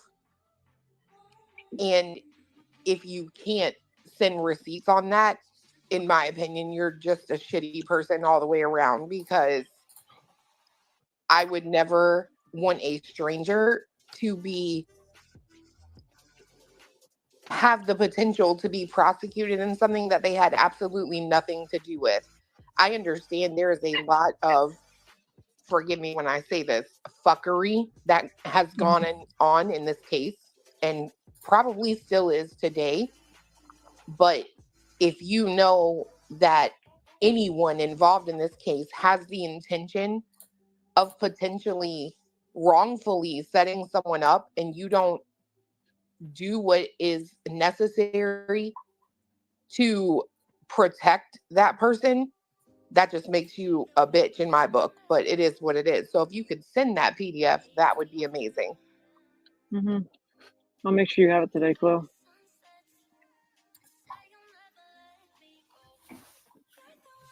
Let's see. And this is you're saying this is not in Tennessee, right, Jules? No, it's not in Tennessee. Okay. Is it? It's not. So it's more back your direction than I'm assuming. You don't have to give me the location. I'm just. Yes. Okay. I wonder, and I think the biggest concern for anybody that's local is this sign right here. So offline, I'll talk to you about this and ask you about what hospital it is, just so I can see a ground view of it. You know what I'm saying? And if for me, I know that everything's good, but I'm assuming that if this is in your home state, that whoever owns this hospital right here also is the one that owns the hospitals, or some of the hospitals in Tennessee, because this sign that is right above the left side of your head is looks very, very, very similar, if not almost exact, to Sumner County Regional. So that's the sign for, so the building to, okay, so that's Gator in the yellow. The building to his direction, that's an apartment building. I put it in the back chat for Queen, where she can Google map. That's an apartment building. And the building ahead of me was the white one where it's like under construction. That's a new apartment complex that was going up in that location. So now the Children's Hospital of Philadelphia is on the other side of this apartment building, to the one next to Gator with the trees and stuff. That's where Children's Hospital of Philadelphia is, on the other side of the apartment building. So that little white map right there above my head, that was for the construction. I know you can't see because it's blurry because of the light and stuff, but that was for let me see if I can go to the information, because sometimes I know it'll show but yeah, this photo is from 2023, and I'll go to my dog's Instagram and pull up the day I posted this photo. It was 100% not. It's the same exact photo, and it wasn't in Tennessee. So I can go to her profile right now and pull up the exact same photo. When you're done with that, there's a question. Someone says, can she please tell us how many searches and she logged looking for Sebastian? I guess that's a question someone has. Like, how many searches did you log searching for Sebastian? I've been logging, so every week was different. Sometimes it is 3 days a week, and I would search for an hour at a time with each dog, and sometimes it's 2 or 3 times a day. I'd have to go to my Pack Track app and I can pull it up, and again, I can screenshot that and send it to whoever, so you can see the actual legit logged hours. I don't want to speculate how many hours. I want to be exact, so I have to go into the app to do it. I hope that answers okay. Okay, so basically you don't know until you look up your app to see how many times you've done it. But could you estimate, was it more than 10? Was it more than 20? Oh yeah, it was absolutely. I can say that with conviction. So how hard can it go? Because I don't want to go like 50, 100. Like how much would you estimate or guesstimate? How many hours total did I log for searching? Yeah. Between 75 and 125. All right, thank you very much for answering that question. And this is a guesstimate. This is not an exact figure, but this so people know. Also, guys, yeah, was she showing the pictures she's showing right now? And this isn't negative toward her, but the picture that all of us saw did not say January 5th, 2023 on the top. So if everybody's saying it's got the wrong year, it's got the wrong name, it's because the picture that was posted did not have that, or was reposted, did not have that date on the top of it. So I didn't see that date, and I don't think anybody else saw that date that saw the picture. So I can understand where y'all are asking that, but the original picture we saw, that had to have been cropped out of the picture when it was posted. No, I didn't either. And I will say, like, I specifically thought this was a hospital here because at the time, Truth and I told you, we tell y'all we talk offline here all the time, and it was almost like a little bickering between him and I, back and forth, because I was like, no, I think she's here, because he was saying she's here, da da da da, and I'm like, I think she is, because I think this is Sumner Regional, and she's just outside on the sidewalk. But if she's saying it's not, then she wasn't here when it was posted. It wasn't a negative conversation. I was actually probably the one being negative because I was like, that doesn't look like 100%. But there's a lot of construction that goes on in that area, right?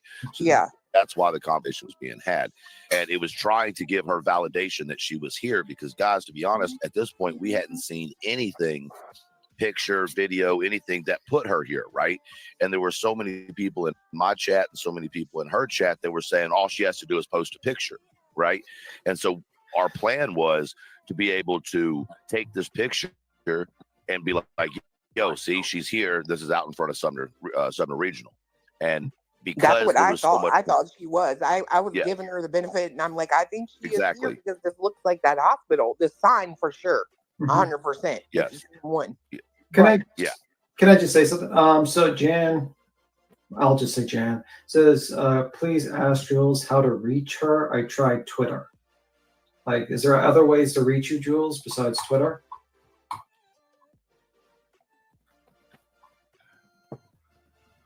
She must be busy because she's still muted. Sorry, I didn't realize I was muted. My AirPods died, so it switched to my computer. Can you repeat the question again, Tim? Somebody's trying to get a hold of you. Is there a way to get a hold of you? Yeah, besides Twitter. You got an email address or something that you want to give out, or do you want to not do that? I mean, what? Yeah, we can give out my email. I can type it in the back. Type it in the back. Drop it on the chat. Jules, I have a question for you, and this is an opinionated question, not a dog handler question. Okay. Because at the end of the day, we are all humans and have an opinion, right? And it seems like you've been close to the case. You've talked to LE. You've had by your presentation some definite intertwinings into this. Do you or have you during this got the feeling that all of this was, I hate to use the word fake because there's a young man whose life is in the middle of all this, but set up, not what it appears, any of those things? Say it again, Truth. Sorry, I got a really fucked up email for a second. Can you say that again real fast? Yeah. I'm sorry, I didn't mean to be rude. No, it's all right. So this isn't a dog handler question. This is just a you being involved question, right? And kind of seeing different sides, talking to different sides. Have you throughout this entire thing gotten the feeling at any point that this isn't what it is being presented to be, or that there is a level of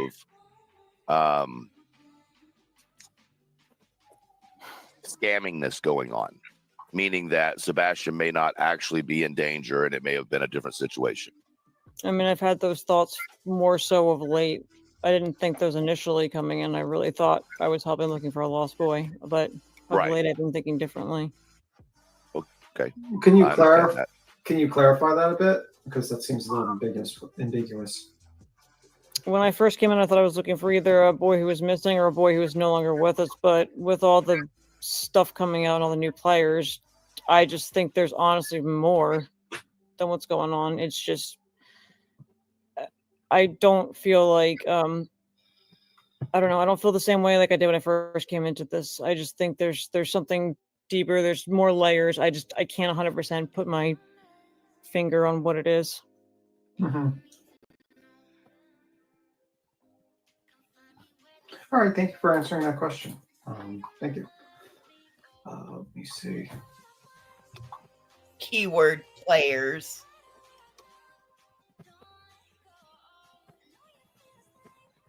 Anyone else has a question or? Yeah, I was kind of waiting to see. Did you got anything else to add, Truth? I mean, I guess I'll leave it with this. I think that we all make mistakes on this platform. We all make mistakes in cases. I'm not sure if this is mistakes made by Julie, or Julie is just not made out for this, right? But what I know is that we have to give a little bit of grace. And if you feel like you've already given enough grace, then cool. If you don't feel like you've given enough grace, maybe you should think about doing it. And at the end of the day, if in fact there is no plan on being involved in any financial gain as far as a documentary or something like that, and she's genuinely trying, then thank you for doing that. If there's ulterior motives, then I'm sure just like all, it'll come out eventually. But there's a level in which that sometimes people just don't like people because they people don't like me for a lot of reasons, but often it's because I just rub them the wrong way. So it doesn't mean that the person's not legit. It just may mean that they came across wrong to you and you've made an opinion on them, and that's just what it is. You know what I mean? But you have to make that opinion. Yeah, and I thank you for your time today, Julie. I really do appreciate it. I know it's kind of tough to come on here when you got a couple of people on the panel that kind of hit you with questions left and right. I do appreciate you coming up here and answering questions in the chat and also on the panel. So I just wanted to say that. Yeah, it is hard to go up on a panel, especially when you're going to be questioned. And people don't believe you, and they don't trust that you're telling the truth, anyways. Mm-hmm. Wait a minute. No, as expected. I just hold on a second. Hold on. Can we ask her to speak to her commanding officer and please counsel with him about continuing with reference to this stream? What do you mean?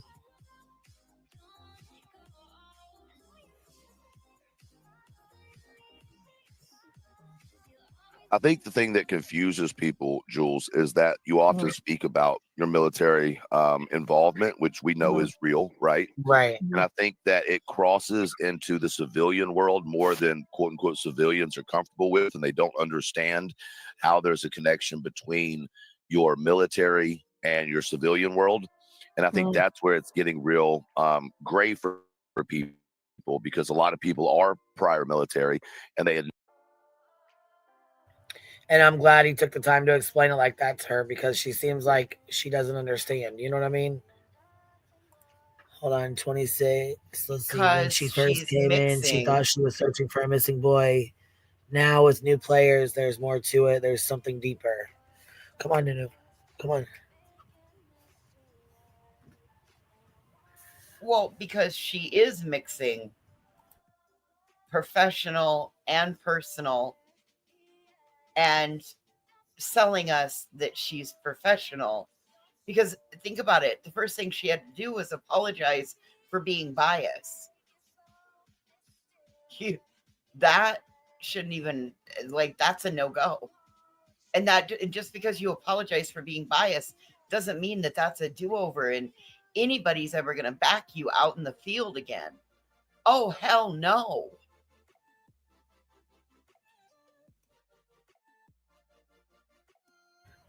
Yeah, and listening to her, listening to the playback is like, we can catch her lies, even now. I just more so now than before. Well, shame on her for thinking that we were that fucking dumb that we wouldn't know.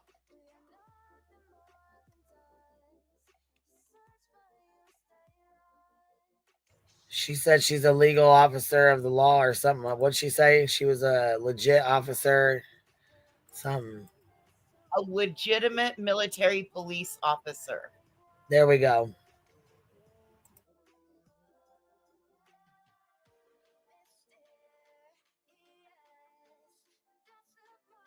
Look, fire in the hole. Smoke them if you got them. Never really experienced mixing their civvy world with their military life. And so when you talk about, getting counseled by your superiors, I think that's where the problem in people's mind is coming in, because they're not understanding where those two worlds are colliding. I understand. I understand. Like you said, people don't understand how AGR works. They don't understand how certain things work. So I get it. Well, not only that, but to see that, when you were, kind of biased, I think people seen that and they were like, wait, what's going on here? Hey, Jay for Justice, how are you? Hey, Queen Bee, how you doing? Good. How are you? What's going on? I just had one question. I've been listening in the background, and I'm just a little confused, and I'm hoping that maybe Julia can clear this up. Mm-hmm. The picture that you guys just showed. I asked her in text. I just sent it to you, Queen Bee, if that was Memphis St. Jude, and I was led to believe that it was. So I'm confused because I said, "Oh my God, are you?" I said, "Your recent post on YouTube, are you in Memphis at St. Jude?" And you replied, yeah, I understood. I understand, and that's why I said earlier. I think there was confusion. I didn't. You yes, said one of two. My brother and sister-in-law are driving down with Marley in the AM instead of me going up there. So you made me think that you were at St. Jude in Memphis. Why? No, I was there that day, but the picture was not from that location. I was just posting a picture because people kept asking me, "Do you have any updates?" So I was that. That's why I mentioned earlier. I think there was confusion. I was that day. It's just I am confused because I just don't understand. no, and Let the backpedaling begin. I apologize. I know I messed it up. That was my fault. I was in there that day, but that picture was not from there. So I posted that picture, but I was also texting you about where I was that day. So I apologize. It was probably confusing because of if that makes sense at all. I'm sorry, and I didn't mean to mess that up. I mean, were you at Memphis St. Jude's then or no? I was there. I was in Memphis that day, yes, doing a search, but I mean, that's why that picture is not from St. Jude's, that exact parking lot. Okay. I'm still confused, but thank you, Queen, for letting me come up. Yeah, I mean, hold on. So, hold on 1 second. She told you, you told her you were at Memphis, you were at St. Jude's, but you weren't? That's what I'm asking. I didn't know. Yeah, that's what that's what I want to reiterate. Were you at St. Jude's then, or no? You weren't. You're talking? Yeah, I was at St. Jude's. Don't do the runaround. Listen now, don't do the runaround. I'm asking you a direct question. Was you at the St. Jude's or not? Yes, I was there, but I was a patient.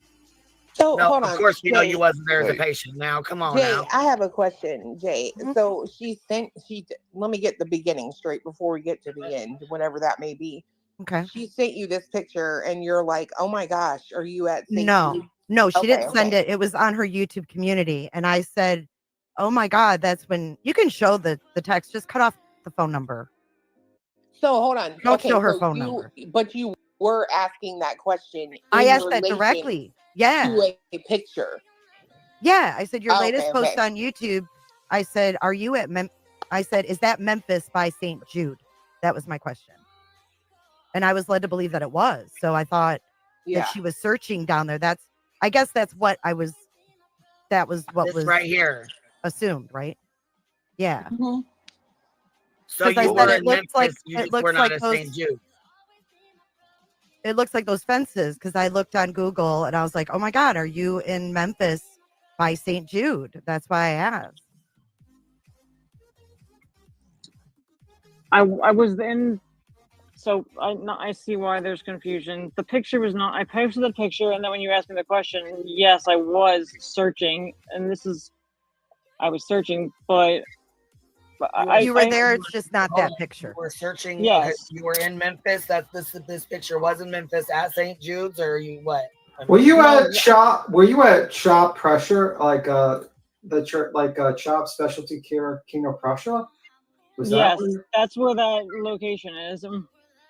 Meow. Because the chat's telling you to stop. You're lying. They're telling you to stop lying, girl. They're saying, why you always lying? They're in the chat. Because I looked up the picture and it looks like that hospital. It looks like those buildings look the same as that picture, to be honest. Well, this is real easy. Listen, hold on. This is real easy, guys. Listen. So, you have your search logs, correct? Yes. Can you send me the search log for that day you were in Memphis? You don't have to post it, but can you email it to me? Yeah, I can do that. Awesome. I get why Jay would be confused because I mean, if you, especially like, why would you post a picture from somewhere that you are not? Yeah, or say you're there and you're not. I mean, that's kind of odd. I don't know. The photo was not photoshopped. I'm really getting tired of people saying that. I'll send Well, you you my posted it. I'm looking at your community. You posted it when you said you were stepping away from the families.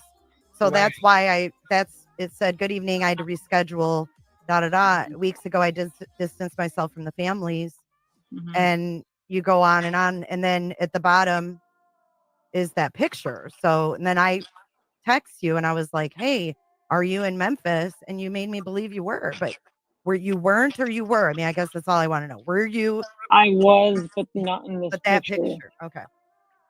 And I'm sorry you were confused. I should have corrected earlier. I'm sorry about that. And I understand, like, I just got to say this for me personally, because in all fairness, like, I live in this community where he is missing. And I get that it's completely your right to say that you're tired of people thinking that you're lying. You're tired of people thinking that you Photoshop stuff, but you have to understand there is someone in my community who is hurting because this child is gone, whether it be Seth, Chris, Katie, all three of them. They have a legitimate right to be hurting until or if one of them is found guilty, then they no longer have that right. But you have to understand, when people are doing things like you do, that there's always confusion, questions, like misdirection, information, whatever. Like, it's crazy. So you have to understand that it's not a game, right? Like, it's real life. Like, someone's flesh and blood son is gone. So the people are going to question you if you don't have your shit 100% in line. And I will never apologize for questioning that, because I'm supposed to care for people in my community, and I do.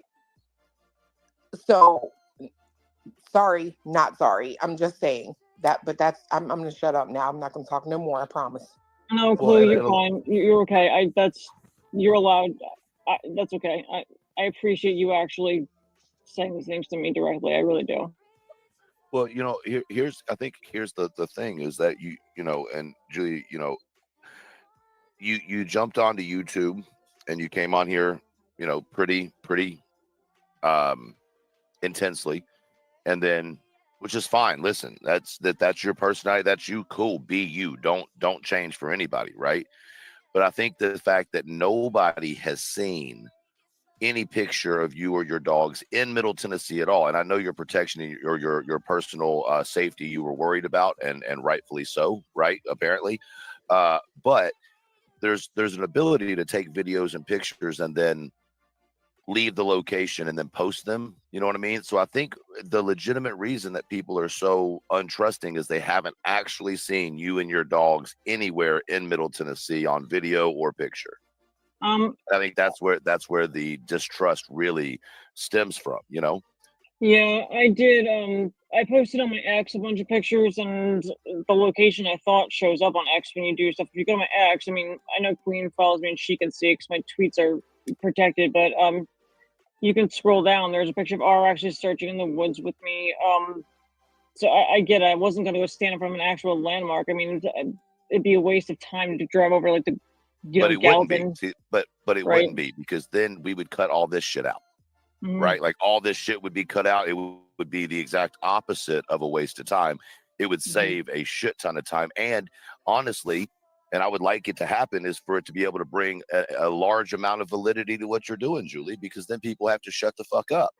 Mm-hmm. You know what I mean? Like, they have to. When they see that you're here, they have to shut up. They can't talk shit anymore about whether you're here or not. So to me, it's just like a no-brainer to go in front of, say, the Parthenon in Nashville, or hell, a hospital or whatever, and then leave that location and then post it or send it to a creator, you know what I mean? And then be like, hey, I got an update from Julie today. Here's where she was, blah, blah, blah. Y'all lay the fuck off of her, right? But you have creators that want to take up for you. They really, really do, but they can't because they don't have anything to use to take up for you. But I have a question, though. Is she allowed to reveal the locations that she searched? She doesn't. Well, it's not even about that. It's just you can take a picture in front of anything in Nashville that shows Nashville. You know what I mean? Anything in Sumner County, that it doesn't have to be while she's out searching. I understand that she doesn't want to have, you know, her searches broadcasted, but I also know that she said that she has cameras on her dogs. So there's got to be video footage somewhere of her in Nashville. That's all I'm saying. Mm-hmm. Or Middle Tennessee. That's it. And if you choose not to do that, 100% you have the right to do that, Julie. That doesn't make you a bad person for not sharing it. I'm just trying to kind of be the in-between to give some insight on why people are so pushed off and standoff from it. Yeah, True, Well, I not only sent that, you an you email. are very biased, and we've watched Seth live. You know what I mean? And we've seen things that happen. Mm-hmm. The chat is suggesting you might need a social media person. I would suggest Tony Mathis. I heard he's a great social media guy. He's fantastic. He's the best in the business. I hear Smoke is better. Oh yeah, especially Smoke.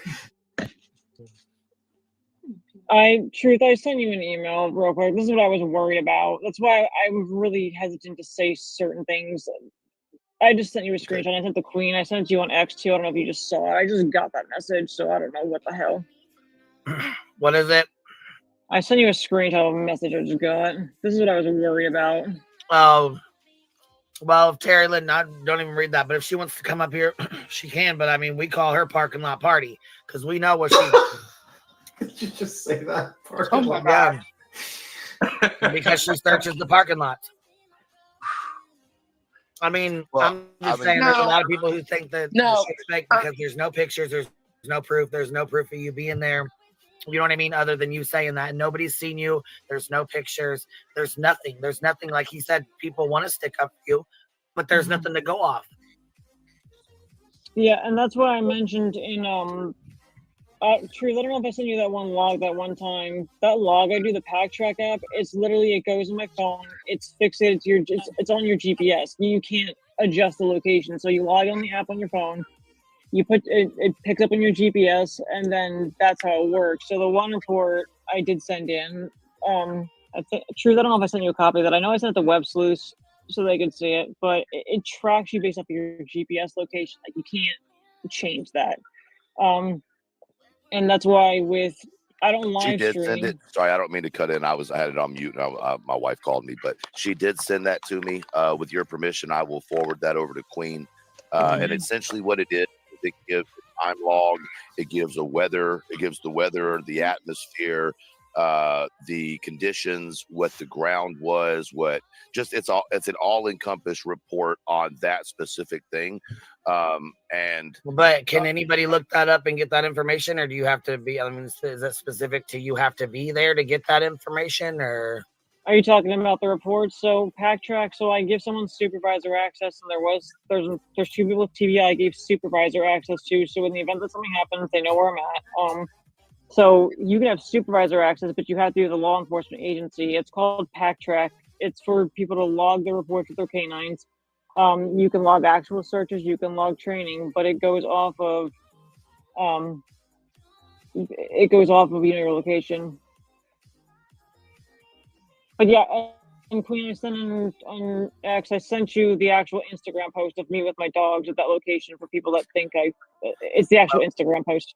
All right. So someone in the chat, I'll go look right now. Someone in the chat wanted to ask you, ask her why, when asked if she had been to any hospitals, she didn't mention St. Jude originally.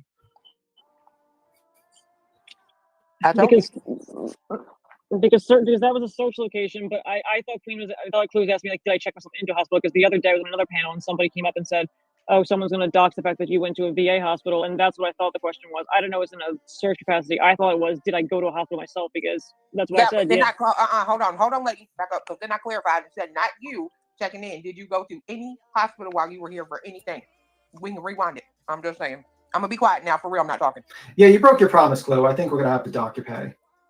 Where we, according to Betty, we're paying everyone. So we're gonna have to dock your pay that we're allegedly paying all the YouTubers to be part of the cartel. So your pay is docked. 10%. I'll have to speak for her because I didn't promise them that. That's a way to get around it. Anyway, let me see. Well, I give a lot of credit for Jules. She jumps on. This is not easy when you have a bunch of people grilling you constantly. If I was put through this, I'd probably be very nervous. So, people are, I give a lot of credit to Jules for jumping up here and clarifying some things. So please be respectful in the chat towards her. Well, the message I got was Parking Lot Party, Terry Lynn here. She says she's going to put out all the lies that you just told, and now she's going to bring the military into this, contacting them and the FBI as well as stating that you are deputized. Okay, well, nobody gives a fuck, Parking Lot Party. Yeah, but here's the problem. When she does that, people send Facebook messages to my mom, which is messed up in and of itself. I was going to say it's shitty as hell, but that's the reason. Okay, so she says Terry Lynn, the Parking Lot Party harasses her mom and reaches out to her mom and does all this shit to her. But in the filing, she doesn't bring that up. Take when you come to this platform. Here, let me go ahead and slow this down to normal speed so y'all can hear this in its glory. People are shitty as fuck. This is the internet. They do shitty ass things. She had her mother email Brittany J to read to This YouTube. is why I was really hesitant. I'm not. What's up, baby? I didn't hear you. What? Say that again.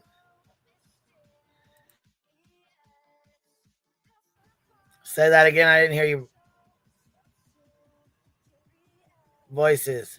She had her mother email you. She had her mother email Brittany J to read out a letter to YouTube. Oh my God.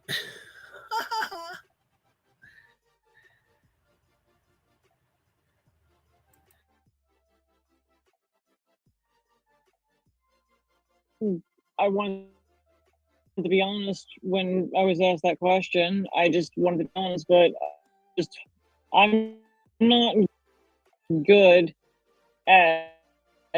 I'll admit I suck at YouTube and stuff. I really do suck at it. I don't like when people get upset with me or mad. I don't know how to explain this. I'm just YouTube is the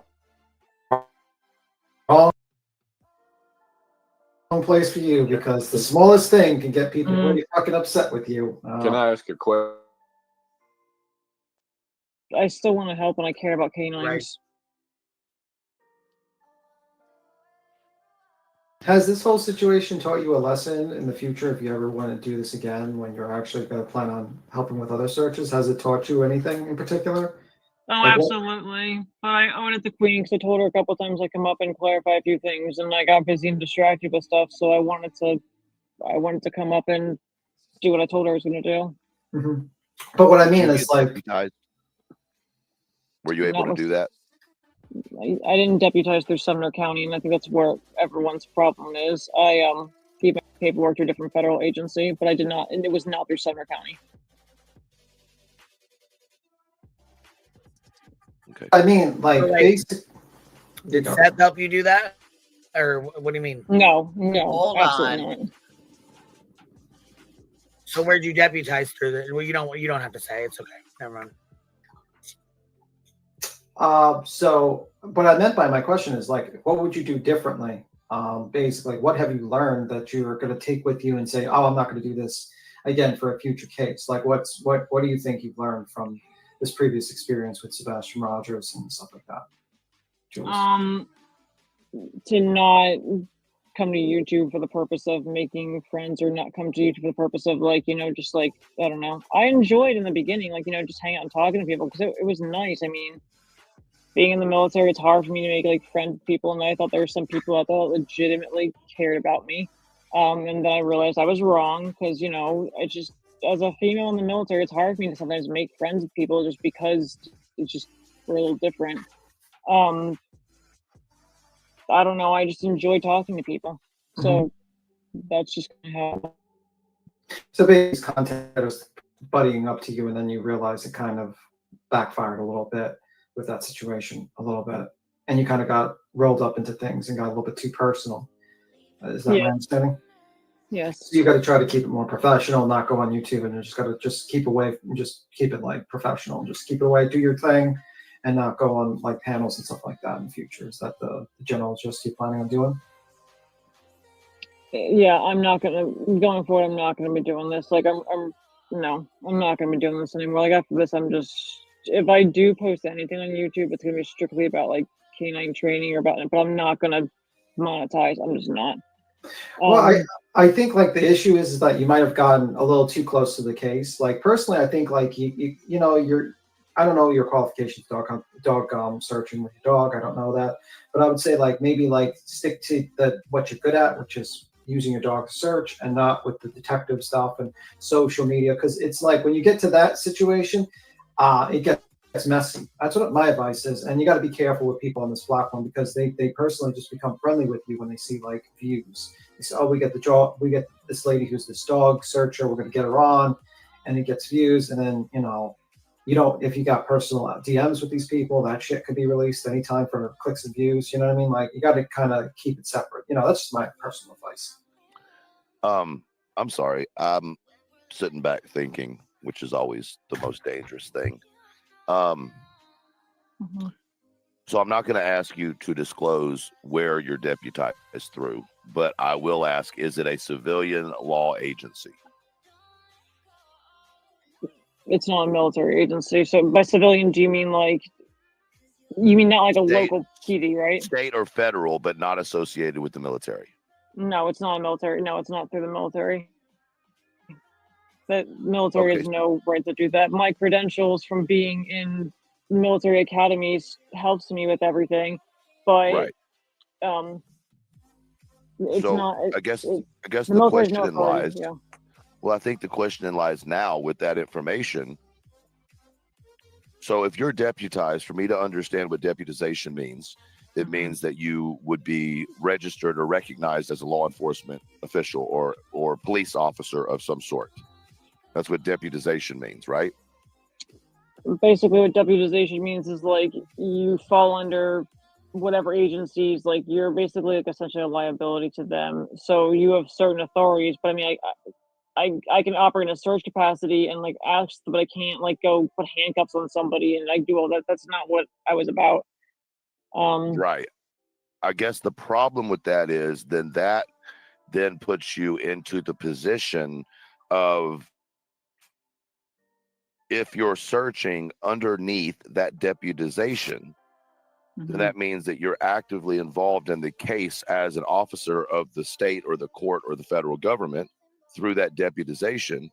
So I may suggest that any of these conversations should stop immediately, because if you are deputized either by TBI or a federal agency, my assumption would be that you would be putting the case at risk, speaking openly about searches or any of the above.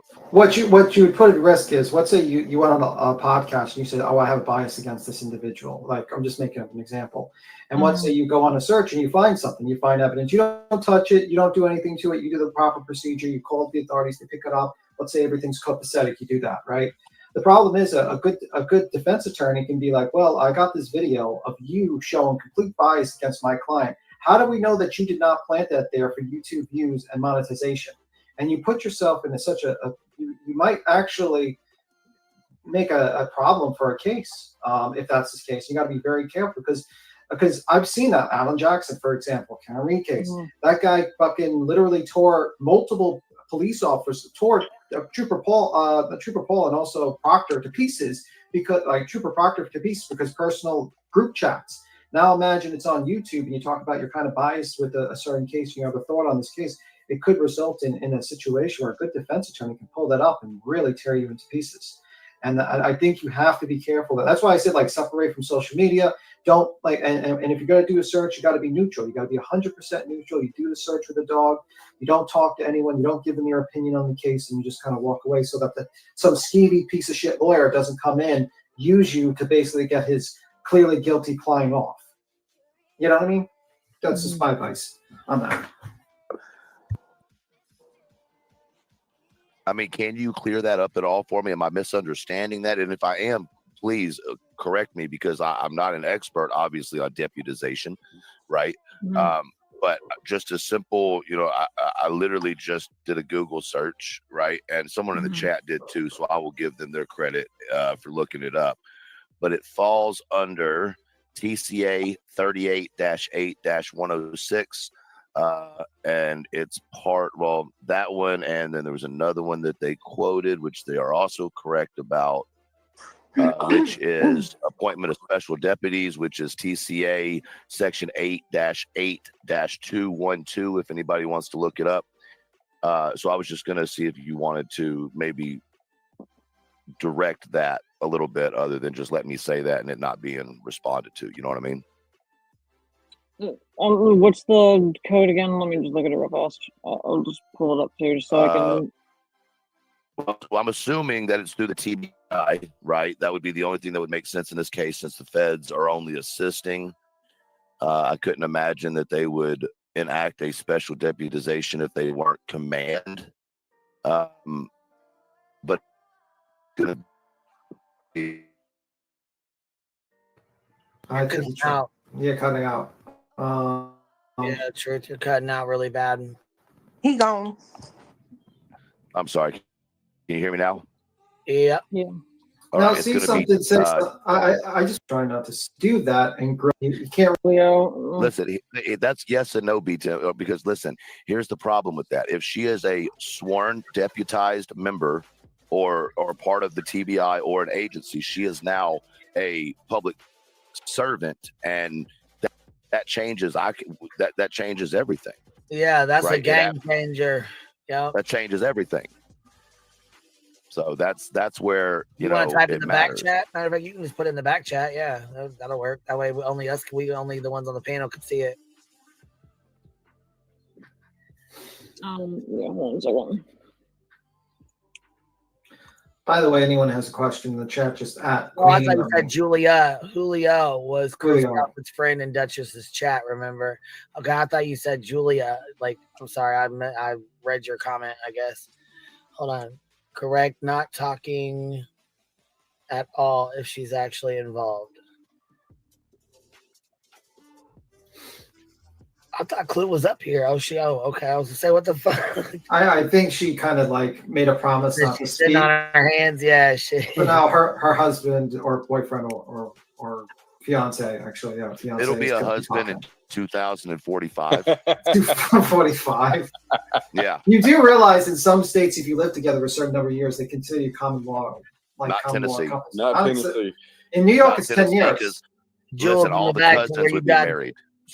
But we're asking where you got deputized. That's the question. Can we go get It was at a federal. Okay, I went with the U.S. Where Marshals. did you get deputized at? That's Well, the first question I would say is, can she say it? And the second is, can she answer that question without getting into trouble? She said she could, and then she typed it in the back chat and just asked us what the question was. And she heard us say it twice. So, I mean, I'm guessing so. With all due respect, if she's deputized, she has to answer that question. I don't know that. I don't know the legal procedure. I don't know. If you ask a law enforcement officer, and being deputized puts you in the position, you may not have arresting qualities, but you still fall under the same category as a public servant. And in a law enforcement capacity, when asked your identification as a law enforcement official of any kind, you have to identify yourself. So if you're going to say that you are deputized by an agency, and I'm asking you which agency, you would have to tell me, because you are an acting member of public service. She doesn't have to say it publicly. She can, you know what I mean? I'm not saying she has to say it publicly. She can put it in the back, and I won't say what it is. But if she's asked that, if she's deputized, she has to answer that question. Okay. Okay. I don't know if it's mine. Yeah, you just cut off again. This is what happens when you stream from Care Bear Island. Signal's not that great. Signal's not that great from Care Bear Island. Yeah, I put it in the back chat, so yeah, that way you can see it. That's why I told him it was back there, so he knew. You know what I mean? He knew it was back there. Does that make more sense now, Truth, as to why? Like, I mean, I can show you. It does. Listen, it does.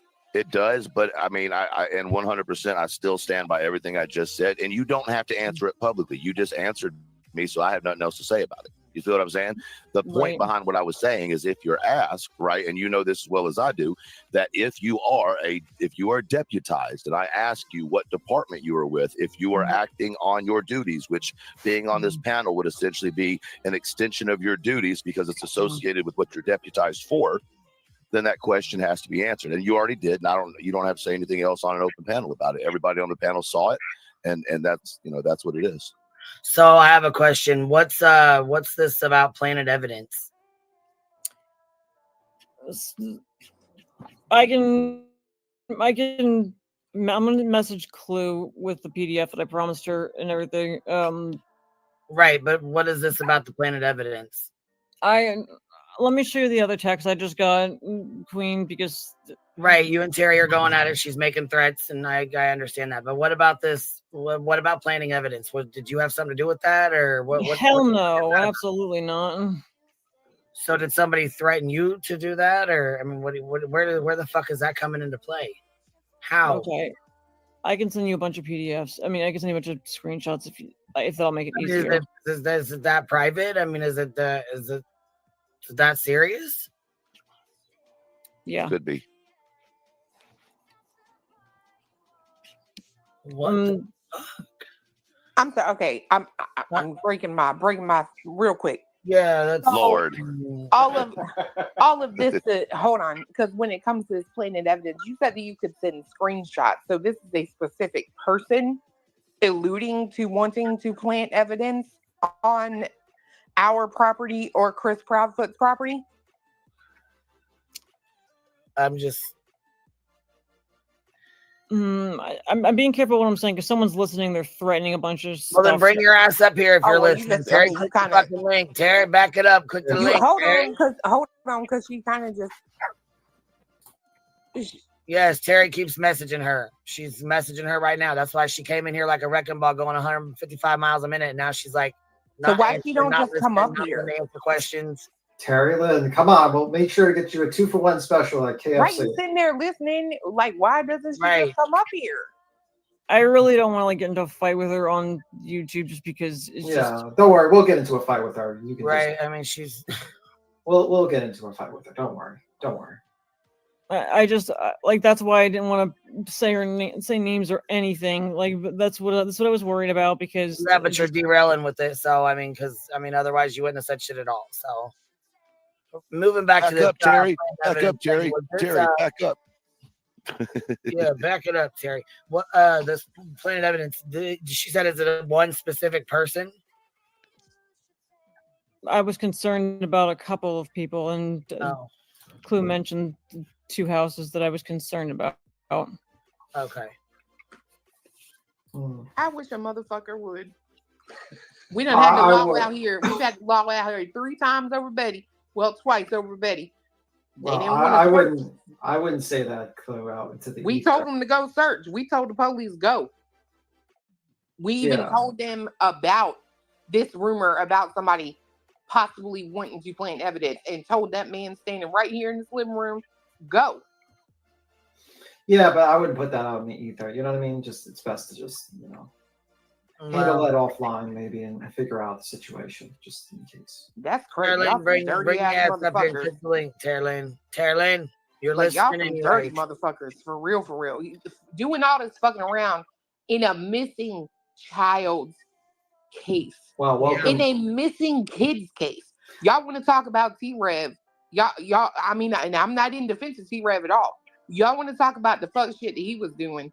Let's talk about this kind of fuck shit. Right. Like y'all are I'm talking really about tired of the planting answers. We evidence. can't get a direct answer for shit. Like, what the fuck is actually wrong with you people? I swear to God, there's some psychos out here. On God. Like, y'all need a mental fucking ward room. On God.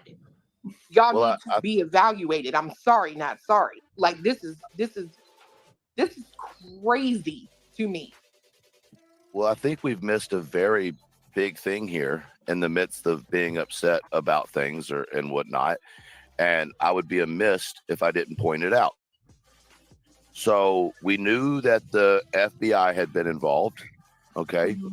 We knew that TBI had been involved. We knew that Secret Service had been involved. But now it appears that we have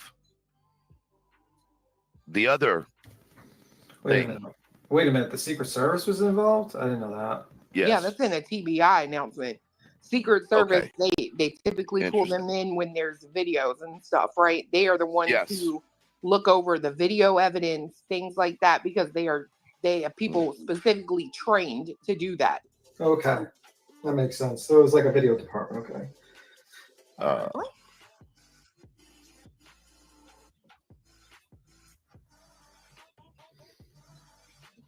Sorry if I messed up your train of thought, Mr. No, it's all right. I decided to stop talking because I caught myself on something.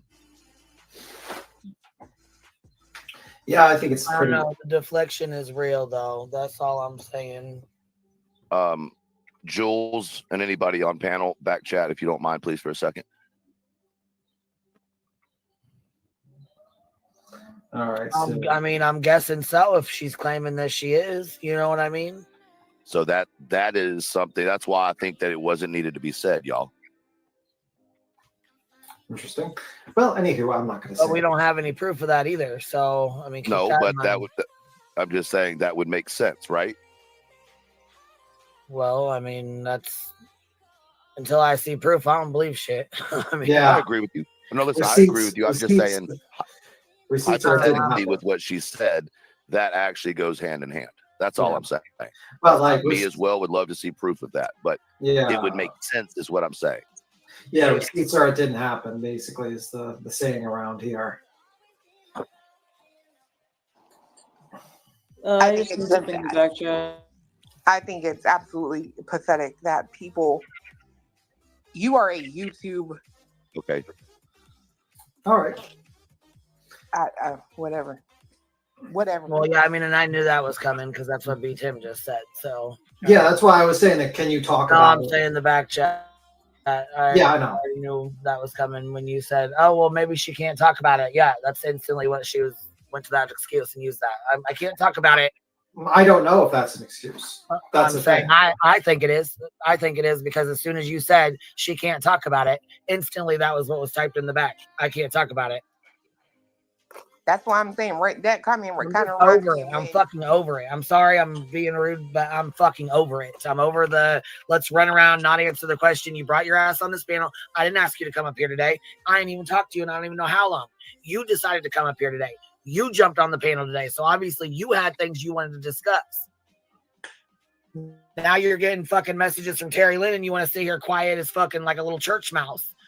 No, that's because she's still working for them. I don't care what nobody say. I mean, there's obviously something going on. If you know what I'm saying, no. See, hey, look at it this way. Look, it's always some distraction. It's always look over here while something else is going on in this case. I don't care what nobody says. Y'all don't have to like me. Then you want to sit here and give the runaround about if you were in Memphis or not, if you were at the hospital or not. Was you there? Was you there? I'm sorry, I forgot the confusion. I can't remember. I don't know. I can't remember. I don't have no idea what's going on. I just can't remember. It goes past that, though. Y'all don't have to like me. Y'all don't have to like the words I speak. I don't give a shit. But you will never refute what I point out when it comes to certain things. It is always somebody does something. He comes out. He talks. He got a surgery, et cetera, gonna disappear for a while. But what happens in the meantime when he is quiet? You got all these other fools out here just all of a sudden wanting to draw the attention back on them, wanting to come in and cause more chaos. Meanwhile, this fool is back here quiet. Ain't nobody talking to him. He ain't on no panels, no nothing. I'm telling y'all better wake up. don't like the way I speak, that's fine. But you better listen to what I'm pointing out, because I'm trying to tell you right now. Okay, I'm gonna go back to being quiet. I'm just gonna be. Well, and the beat goes on. Why can't others come up and talk? Anybody can come up and talk. It's an open panel. Anybody can click that link and come up and talk. Anybody. We done told Terry. Jay is for Jessica. Why don't you go grab Terry Lynn? Tell her come on. Tell her come up. Damn.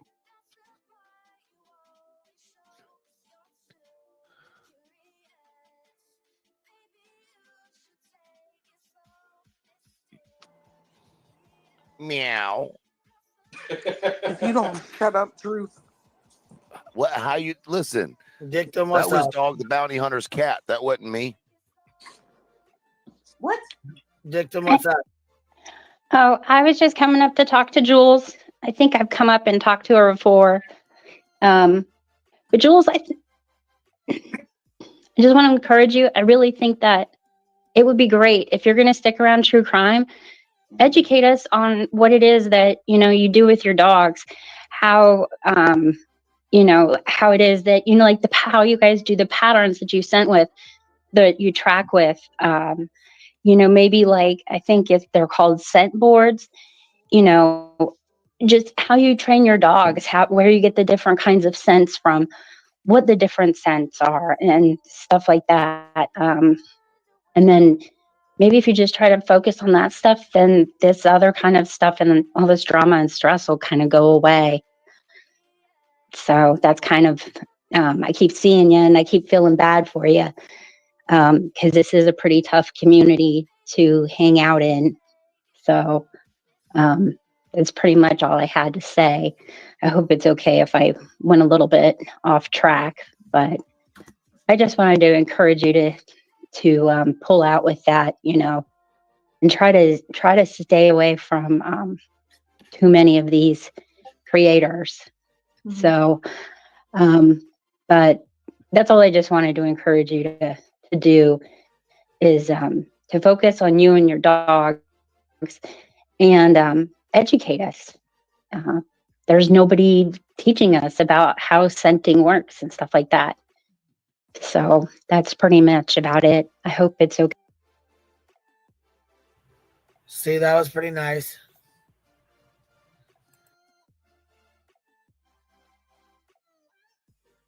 Okay, if I went a little bit off to the left, but I kind of feel like Jules is kind of getting, she's really getting a lot of pressure put on her about a lot of different stuff. The fire because it's bullshit. I mean, she came up here. She, like I said, she's the one that jumped up here. She's the one that wanted to come on panel. She's the one that wanted to talk. I didn't talk to her today. I didn't ask her to come up here. I didn't, you know what I'm saying? None of that. We never even had a conversation about her coming up here. So, I mean, she kind of knew what she was getting into because she's been watching. She knows. I mean, it's not like we're being mean to her. We're not treating her disrespectful or nothing like that. But I mean, no. I think it's bullshit. When you involve yourself in a missing child case, a 15-year-old missing child, and then you want to sit here and hem-haw around and, forget, and you're forgetful and you can't remember and you just don't want to say, and now you can't say, I'm over it. I'm fucking over the bullshit. Right. No, no, you're right. It is definitely a frustrating situation. I don't know why. And it is. I think it very much is. You still awake, Voices? Yes, ma'am. I am so frustrated by this one because now she sat up here, is dead quiet, has told you guys something in back chat, and everybody's like, awkward. Right. I mean, and she's not fucking saying a word. Attention is currency. Oh, absolutely. That's Cappy saying. Well, she said it in here earlier, so yep, right there. Case in point. Look at all this. She's supposedly fighting with Terry Lynn, right? But what have we found out? They're all on the same side. So were they really fighting, or was Terry Lynn telling her, get off that panel? I have way more questions now. right than before.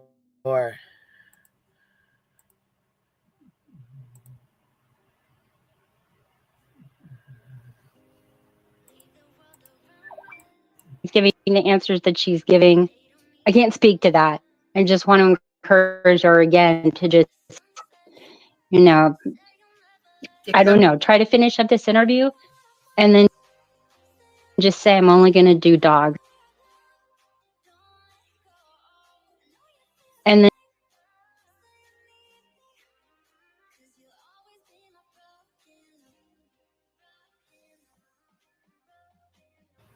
My goodness.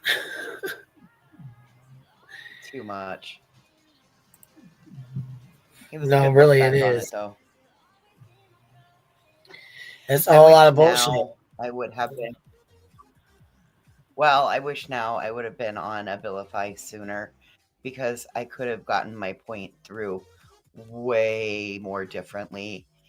But in the end, it still wouldn't have mattered because she was still fucking around.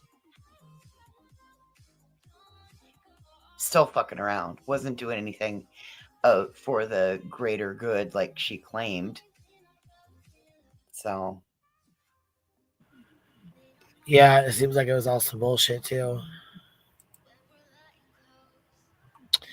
Awesome bullshit. Well, it's Lieutenant, still bullshit. Legit. She's still around. Jeez, man. Well, I appreciate you coming up. Still around. Here in 4 hours, huh? All right. What, baby? Oh, well, she's still around. I've seen her around in chat still. Around. Oh, yeah, she's still, fuck yeah, she's still around. She's still nosing around. Hell yeah. Oh. Anyway. Thanks for having me tonight. No problem. Thank you for coming and hanging out. I'm going to go crawl in bed. Have a good night. I know it. I'm going to do the same. 5:30 comes early and I'm getting tired, so I will catch you on the flip side. Thank you guys for hanging out. I appreciate you guys being here. I will catch you on the flip side. Good night, everybody.